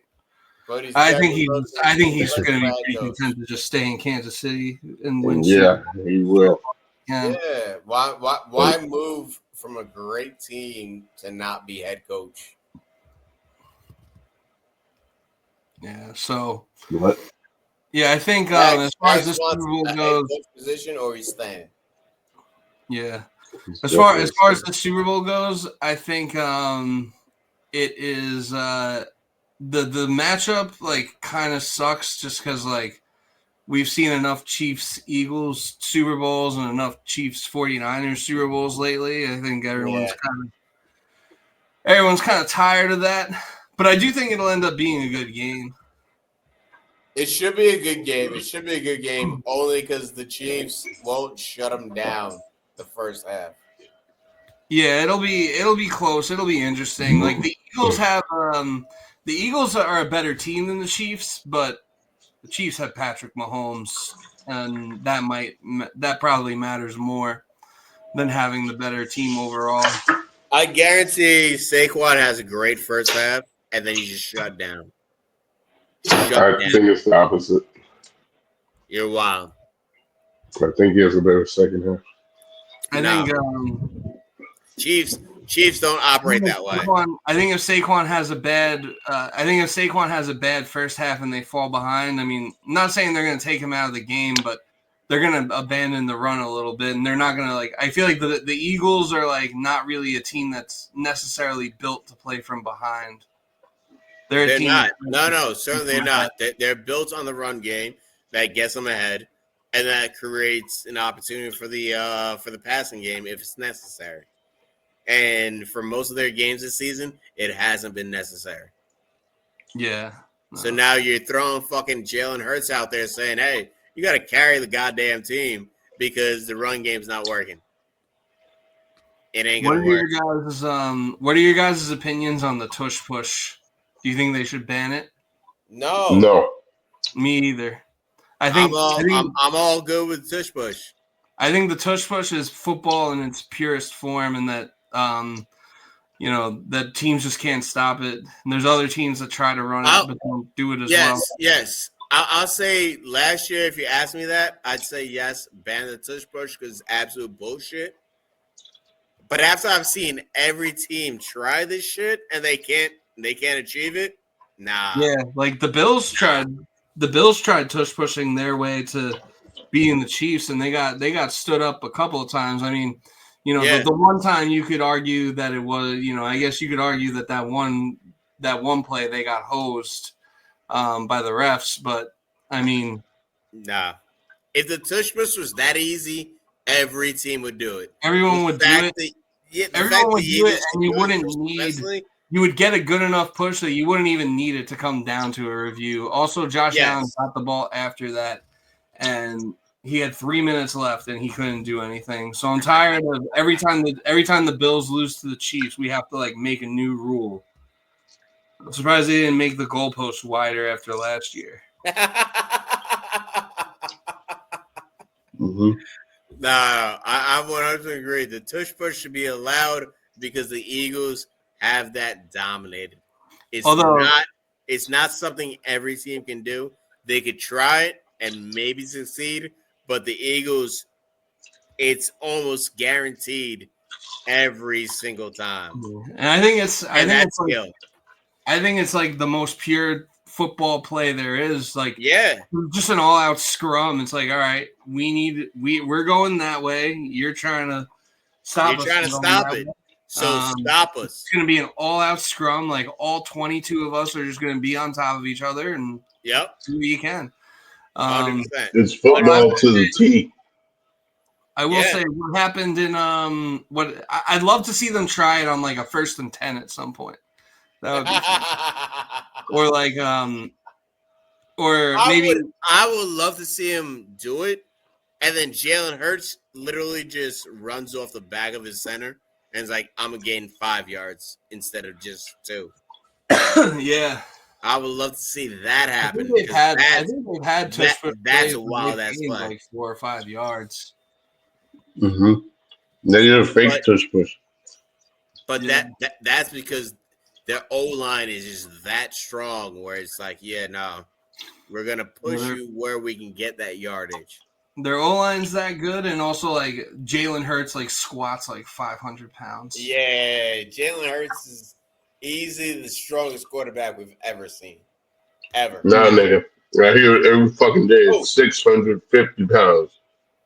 650 pounds. Yeah. I'm saying Jalen Hurts is the strongest quarterback we've ever seen. Ever. Yeah, ever. Definitely the strongest lower body. Yeah. Well, upper body, what? You got Jamarcus Russell? Yeah. I guess so.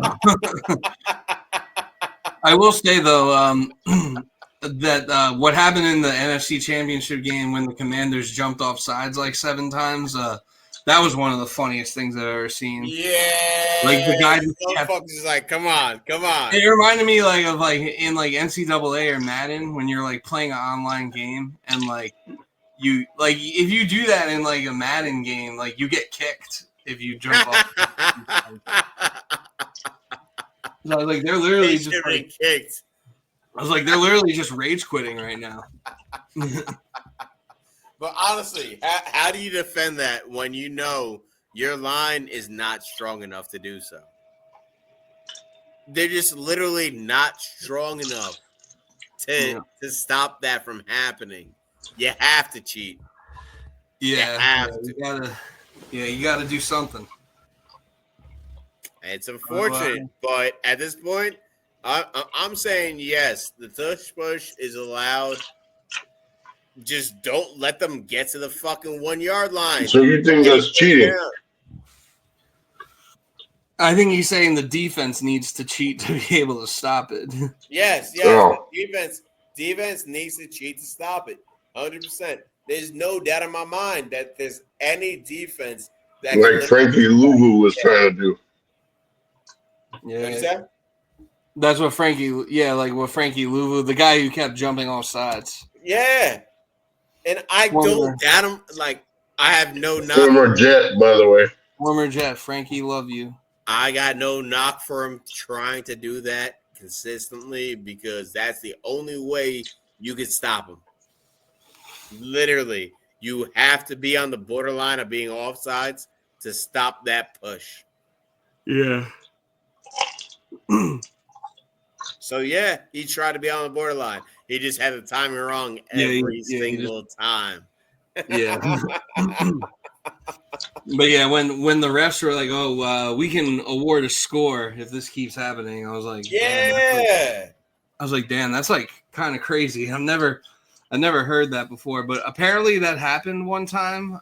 Like I think it was like an Alabama game. Like it was like an Alabama Auburn game, I think, in like the 40s, and like I think someone from Alabama, like. I think like going off sides, or no, like someone from like it was like a player on the bench or like a coach came from the sideline and was like someone came from like the bench and was like tackling players on the field. That's not allowed.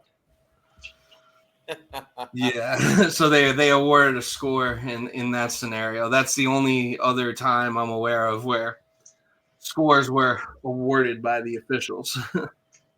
No, I wouldn't be surprised if the Chiefs show a way to stop the tush push that every single team is going to adopt next year. I would say this. I'll say like the Chiefs will find a way to stop the tush push, and other teams will try and copy it, but like it won't succeed. And it won't work. They don't have the correct coaching or personnel to stop it. Because I do think the Chiefs' defense is probably, like if you're looking for a way to stop the tush push, like Chris Jones seems like a pretty good place to start with that. Yes, and if you're as far as like a defensive coordinator drawing something up to stop the tush push, I feel like Steve Spagnuolo is probably the guy for that. I mean, he did it to Buffalo, so. But I would say Chris Jones is just going to see where the ball is. He's going to go after the ball, and you better hope you get past Chris Jones. Yep. That's about it. The motherfucker is. I don't know what word to use for him. He's a great fucking defensive player. Yeah, no, Chris Jones is great. Chris Jones is like what a lot of Jets fans think Quinnen Williams is. I mean, Quinnen Williams is really good, but he's not in the same class as like Chris Jones or like Mr. Lawrence. But speaking about defensive players, Myles Garrett wants out. He does. I would love for him to come to the Jets. I know that's not going to happen. Yeah, unfortunately, it's not going to happen. It's just not. He said he wants to go somewhere where he can like Super Bowl. He wants to go to a Super Bowl contender. Yeah, honestly, I think his best option is the Niners. Go to the Niners. Yeah, the Niners should hit him up. Him and both of my opinion. Or if he teamed up with Aiden Hutchinson with the Lions, that would be nuts. That would be fucking ridiculous. Honestly, I'm worried. Aiden Miles. God damn. But where do y'all think he actually does end up? Buffalo. Yeah, I think. I would love that. I would hate that. I would absolutely hate that. Where do you guys think? Where do you guys think Cooper Kupp ends up? With us. Baltimore would be a great spot. Baltimore would be a great spot for Cooper. You put Cooper behind fucking Zay Flowers and the fact that what's his dumbass name is leaving. Yeah, Mark Andrews is out. Likely. So you give him Zay Flowers and Cooper. Yeah, and then Isaiah Likely is your tight end one. Yeah, and honestly, Isaiah is not a fucking terrible tight end. He's pretty good. Very serviceable. He's not as good as Mark, but hey, you can He get might be. He might be better than him at like this point in their careers.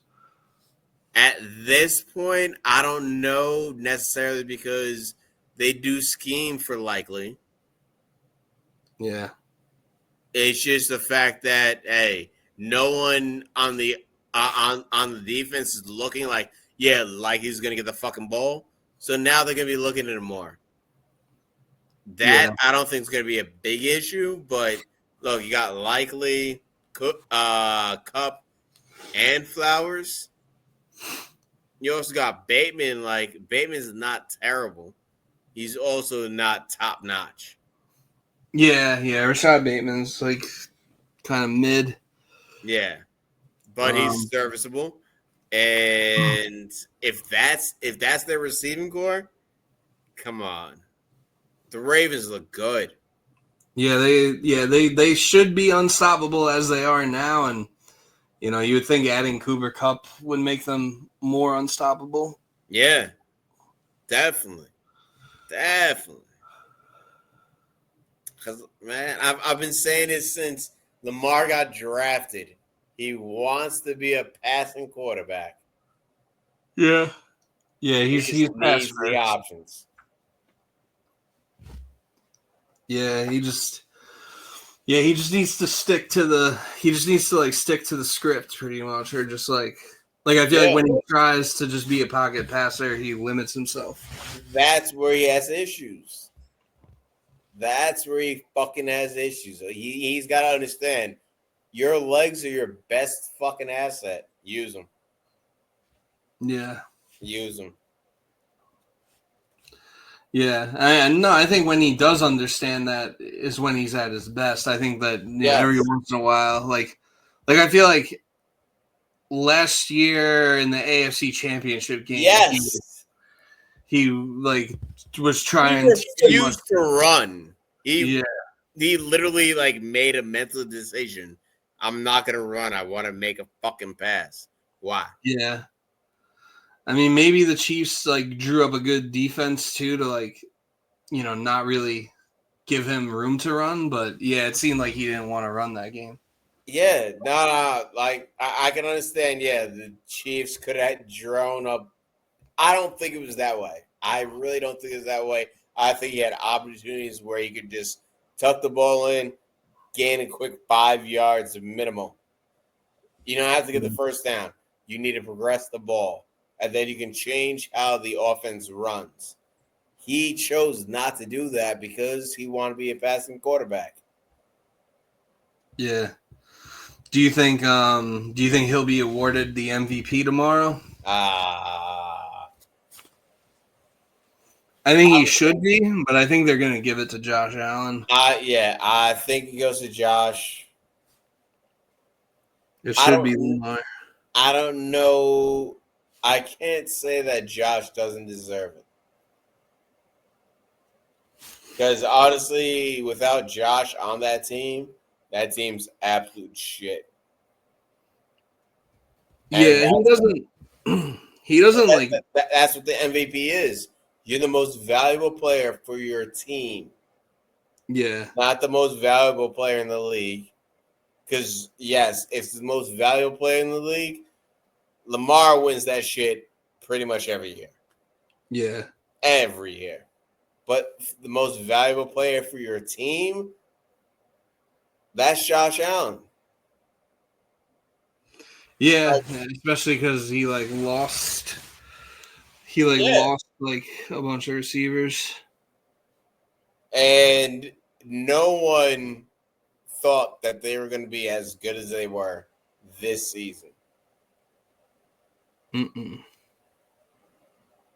like, oh, yeah, you lost Diggs. Oh, you're going to fall. A lot of motherfuckers had the Jets, like myself included, over the Bills. Yeah. And now looking at it, it's like, that was fucking stupid. Yeah, it was like actually the Bills were better without Stephon Diggs. Yeah. Which is wild. Absolutely wild. This nigga fucking took rookies, sophomores to a level that they probably never achieve on another team. You put any of those wide receivers on another team, are they going to put up the same numbers? Highly doubt it. Yeah. Probably not. But yeah, as far do you have any so I guess we lost Mo, but did you have any Super Bowl before I guess we do our final score predictions, did you want to do predictions of I guess like what players' stat lines are gonna look like? Oh, the stat lines, yeah, 100%. Because I think, well, anyone betting for the Eagles to win, bet 150 plus for Rushing. Saquon. Yeah. I personally am not betting on the Eagles to win. I'll be taking the Chiefs. I honestly think they hold them to less than 100 yards. Unless they actually unless like it's a blowout by halftime, I don't think Saquon gets more than 100 yards. Yeah. Well, when you say a blowout by halftime, you mean like a blowout for the Chiefs or a blowout for the Chiefs? For the Chiefs. Well, even that, I feel like they just abandon the run. Where it doesn't matter because they already know that they have enough of a lead. I'm talking like a 2-touchdown lead where they can trust Mahomes to either hold the ball long enough or still. Or they could just lean on like Kareem Hunt and Pacheco. They have a pretty good run game themselves. Oh yeah, 100%. I think the Chiefs' run game is the X factor in this game. But they can't rely on the run game if the Eagles actually get ahead. True. Like if the Eagles get ahead, it's all on Mahomes to just put them out there.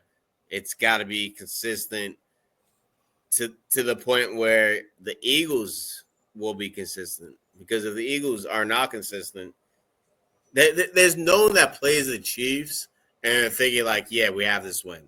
So anyone playing the Chiefs are thinking we got to score every single drive. Every single drive. I don't give a fuck which is so hard to do against their defense. Yes, exactly. So if they get the lead, then the Chiefs have to think it's all about Mahomes, what he's going to do. We got to get the pass game going 100%. There's no way that, like, we can't make mistakes. And Mahomes is honestly the best quarterback to not make mistakes. Yeah. So that's my issue with the run game with the Eagles. Yes, you can have a great run game for the first half. Are you going to rely on that in the second half? On the off chance that, it fails, and then the Chiefs are just like, this is our fucking way to capitalize? I don't think so. Yeah, AJ Brown and Jalen Hurts is going to need to have a big game if they're going to. Yes, definitely. I think it's going to be AJ if they're really in. But for me, it's the first half. If it's a close first half, yes, they have a great game. If the first half is damn near a blowout, if the first half the Chiefs are up 10 points, the Chiefs are going to run how the rest of the game is run. Like the Chiefs are going to be like, all right, we're up 10 points, we're up 2 scores. What are you going to do? We're going to defend against it. If you get past our defense, no problem. We got 2 easy scores in the first half. We're gonna continue that, and we're gonna make sure hey, this is not a game. We're just holding back. Not a game. We're talking about practice. Yeah. And that's my problem with goddamn Chiefs. It's really practice for them. The biggest game of their lives is practice. Yeah. They're that fucking good. Yeah, they're that good, and they got the voodoo magic on their side. They have the refs on their side too, which I don't see any situation where the Chiefs try hard if they're not behind. The Eagles need to make a definitive stance like, yeah, we're ahead and we're planning to win this. If the Chiefs don't see that, come on. Yeah. Yeah, well, I think that's what the Eagles tried to do the last time they played each other in the Super Bowl, because the Eagles were up by 10 points, and then Mahomes was hurt, and then they drugged them up at halftime. And Mahomes is like, all right, yeah, cool. It's still my way. Like, all right, yeah, this shit ain't nothing to me. He was like perked up and won that Super Bowl for them. Fucking Marius Tony had meaningful plays in that Super Bowl, and now he's like, well, he's on the Browns now, but that literally doesn't matter to them, because it's absurd. I think it's absurd the way the Chiefs look at football. They think it's 100% their fucking championship. And I don't think I've ever seen any team think that way. Yeah, I think they've had that mentality pretty much since like week 1 this year. They're pretty much just like, yeah, like we're winning it again. Shit, there's nothing I wouldn't even say week 1 this year. I'd say week 1 since Mahomes started. Oh, like since like 2018. Yeah, honestly, I think that's been their mentality, that like, yeah, no, we're the best team. Yeah. And I can't knock them for it, because yes, they have the best head coach and the best quarterback in the game. Yeah. They might not have all the, like Philly's team pound for pound is probably more talented. Like definitely. Like they got better. But that doesn't matter. That doesn't matter. No, they know they're going to step on the field. They're going to score more points against their opponent, and that's all that matters. Yep, they always find a way. It's like it doesn't matter if it's a block kicked or if they have to come back or whatever the case may be. So yeah, I'm definitely expecting it to be like a good close game though. I think close game, yeah, I'll give you that. The issue is whether or not Jalen Hurts can bring him over that level. Yeah, I don't think he's going to. I think the Eagles have a team that's definitely capable of winning a Super Bowl. It's just they just they're gonna be they're like the Utah Jazz. They're running into Jordan and Pippen. Yes. And what are you gonna do against Jordan and Pippen? Nothing. That's it. You hope for the best. You hope for the best. You hope they have a bad game. Yeah. You basically just hope they like wake up on the wrong side of the bed or something. Yeah. Forget where they are. Sucks for any fucking Eagles fan. Yeah. Truly, it does. But at the same time, you can't not acknowledge the talent on the other side. For sure. Yeah, like I'm rooting for the Chiefs to three-peat, but I don't want them to four-peat.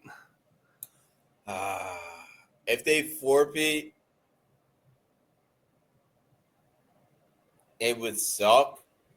I wouldn't like it just because the Islanders were the last team to four-peat, and I don't want to see them get replaced in history. Yeah, the Islanders were the last overall sports team.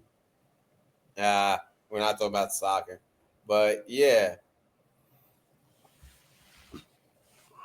four-peat. Yeah, the last North American sports team. Yeah. Oh, I was talking about Man City, and fuck Man City. Oh, did they four-peat in the Premier League recently?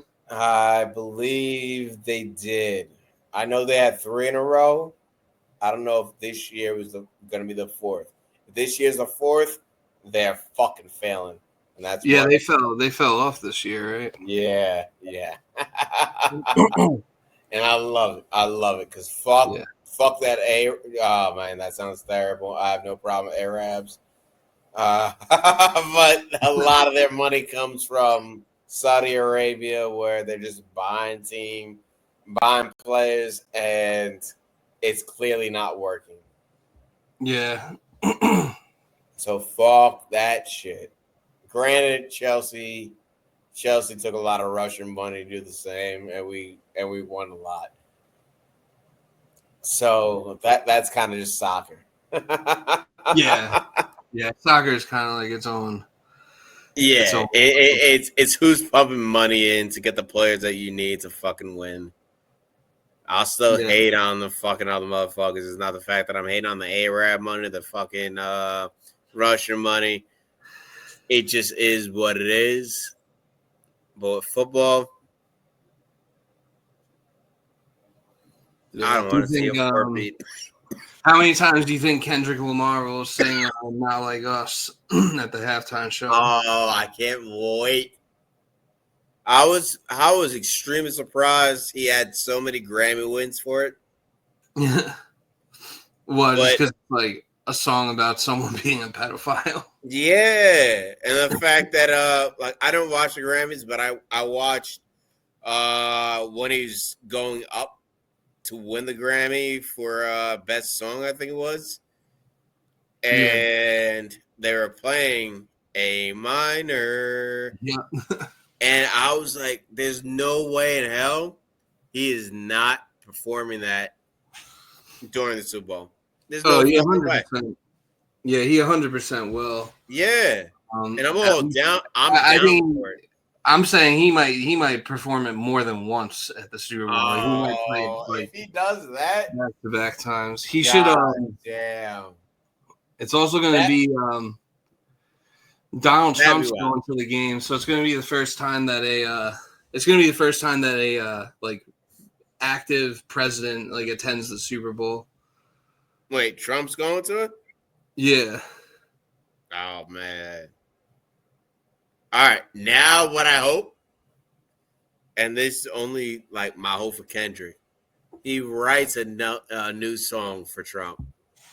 Yeah, I was thinking that. I hope he could probably write up a Donald Trump diss track and 100% have it ready for the Super Bowl, and no one will be aware of it. Nobody. Yeah, just like I hope that happens. I truly hope that happens. I didn't know Trump was going to it. And then he'll leave it. Yeah, then he'll like leave at halftime and waste all the government resources on all the Secret Services. But Kendrick's Kendrick's honestly that type of nigga that 100% he'll do it. Yeah, he'll do it. I hope he does. I hope he's got something up his sleeve. I truly hope so. That might be the only way to like. It might be the only. I mean, it worked on Drake. Drake's been pretty quiet since. That might be the only way to like get Trump to fucking simmer down.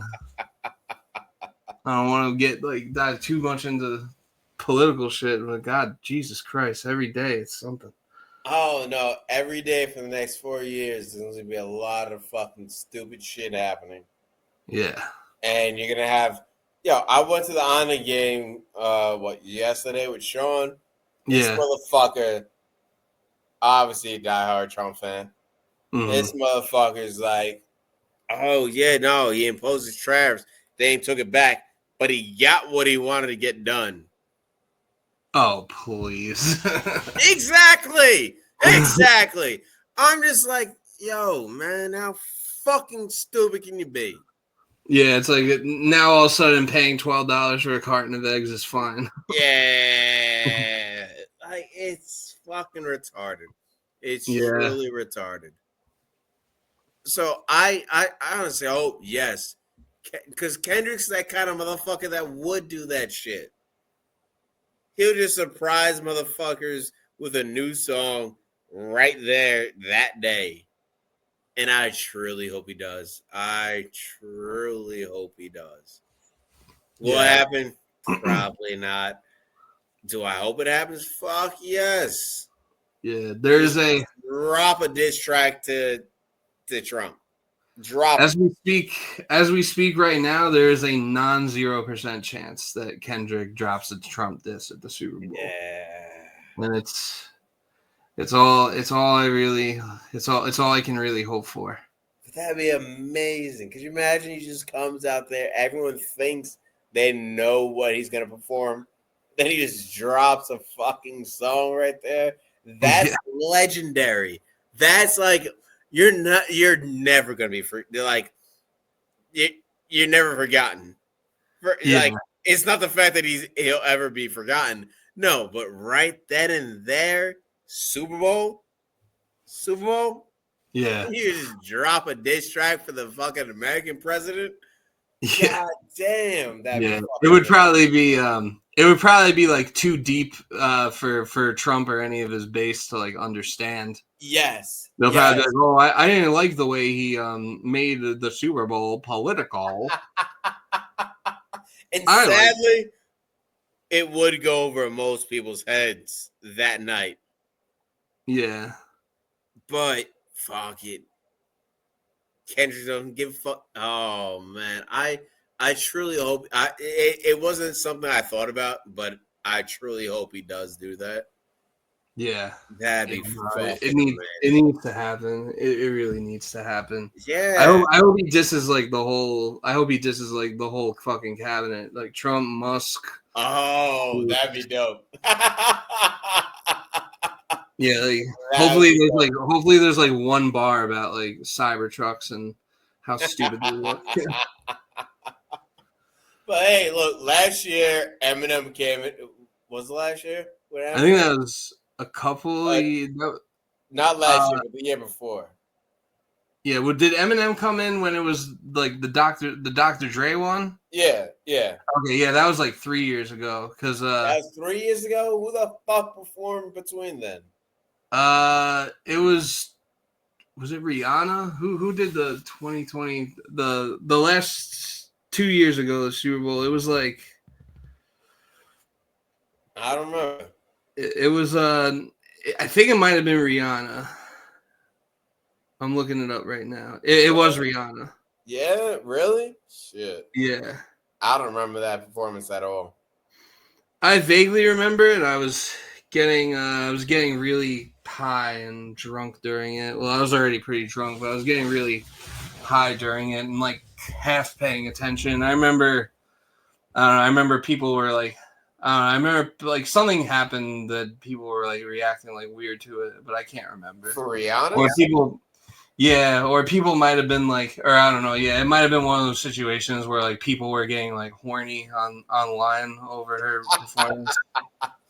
I don't doubt it. I just don't remember her performance at all. Yeah. I mean that's fair. It wasn't like legendary or anything like that. Like to me, the best Super Bowl halftime show ever was the Prince halftime show. When the Colts beat the Bears, like okay. 20 years ago. I don't necessarily remember that, but I've seen the Michael Jackson one, and I know Michael and Prince have always been back and forth, but I've seen the Michael Jackson one, and that one always sticks in my mind because that shit was wild. Yeah, the Michael Jackson one was pretty iconic. Yeah. The Dre Kendrick like Snoop Dogg one from a few years ago was also pretty sick. That one's up there. No, 1,000%. I remember that one easy. Yeah, that is easily the best halftime performance I've seen in my life.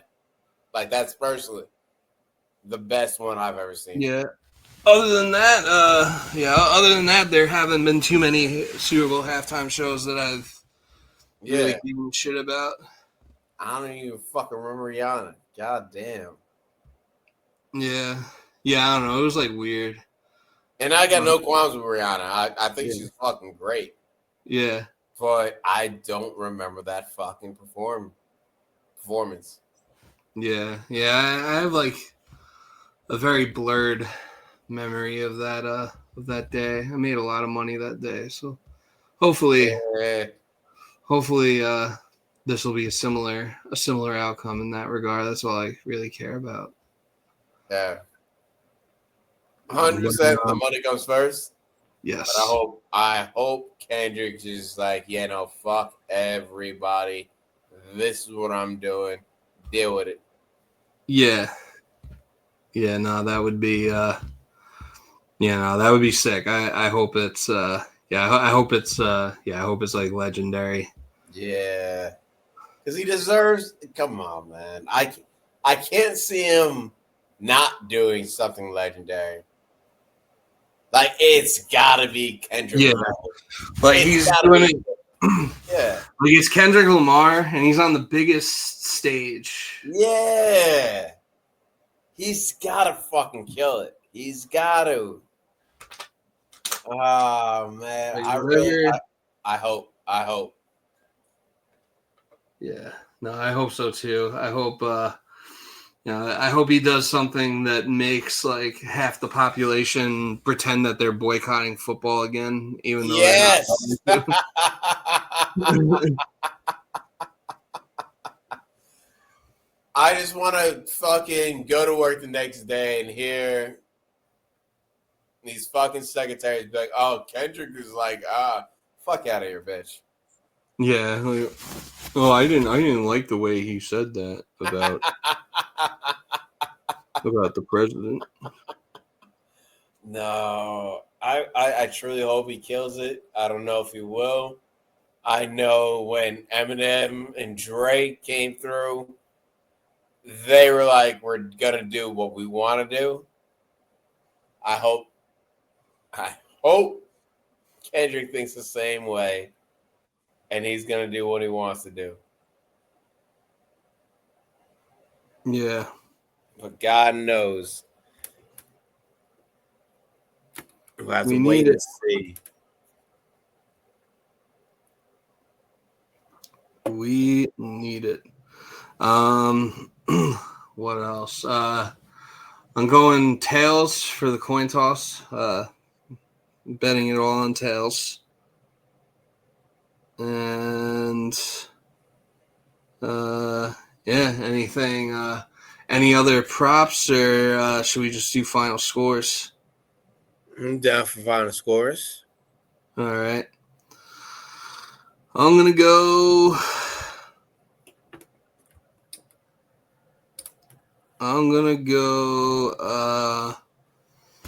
Chiefs will win. Yeah. 30-23. 30-23. Yep. All right, that's not a bad pick. 30-23 means they allow 23 points. Yeah. I mean, last time it was 38-35. Yeah, they had a terrible first half. Yeah. Yeah, and they had a pretty bad first half in last year's Super Bowl too. They did. All right, my bad. I gotta fucking grab my charger. Make sure this shit doesn't die. All right. All right. So say they have bad first half. 23 actually isn't bad because that at least allows one score that they really weren't expecting. Yeah. But I'm gonna take the Chiefs. I think it's gonna be a very defensive. Oh man, they gotta stop Saquon. I think they can stop Saquon. I'm gonna take it less than yours. 24-13. 24-13. So a bit of a defensive battle / not blowout, but No, a multi-score win. it'd be close, Chiefs to get a touchdown late. Eagles will fail. Chiefs will get another fucking field goal and solidify the win. I like it. Who would be you think Mahomes wins MVP or somebody else? Yeah, Mahomes. Definitely Mahomes. Yeah, it's going to be Mahomes. Yeah. For sure. All right. Well, that pretty much that about covers it. That is going to be a wrap for the All Gas No Break podcast as we know it. We will be continuing to podcast about this shitty team. It'll just be under a different name. No guess. That shit's done. No guess. So stay tuned for that. Stay tuned for more from us. Thank you for all of your support. Always remember to unlock the swag. The swag unlocks. Peace.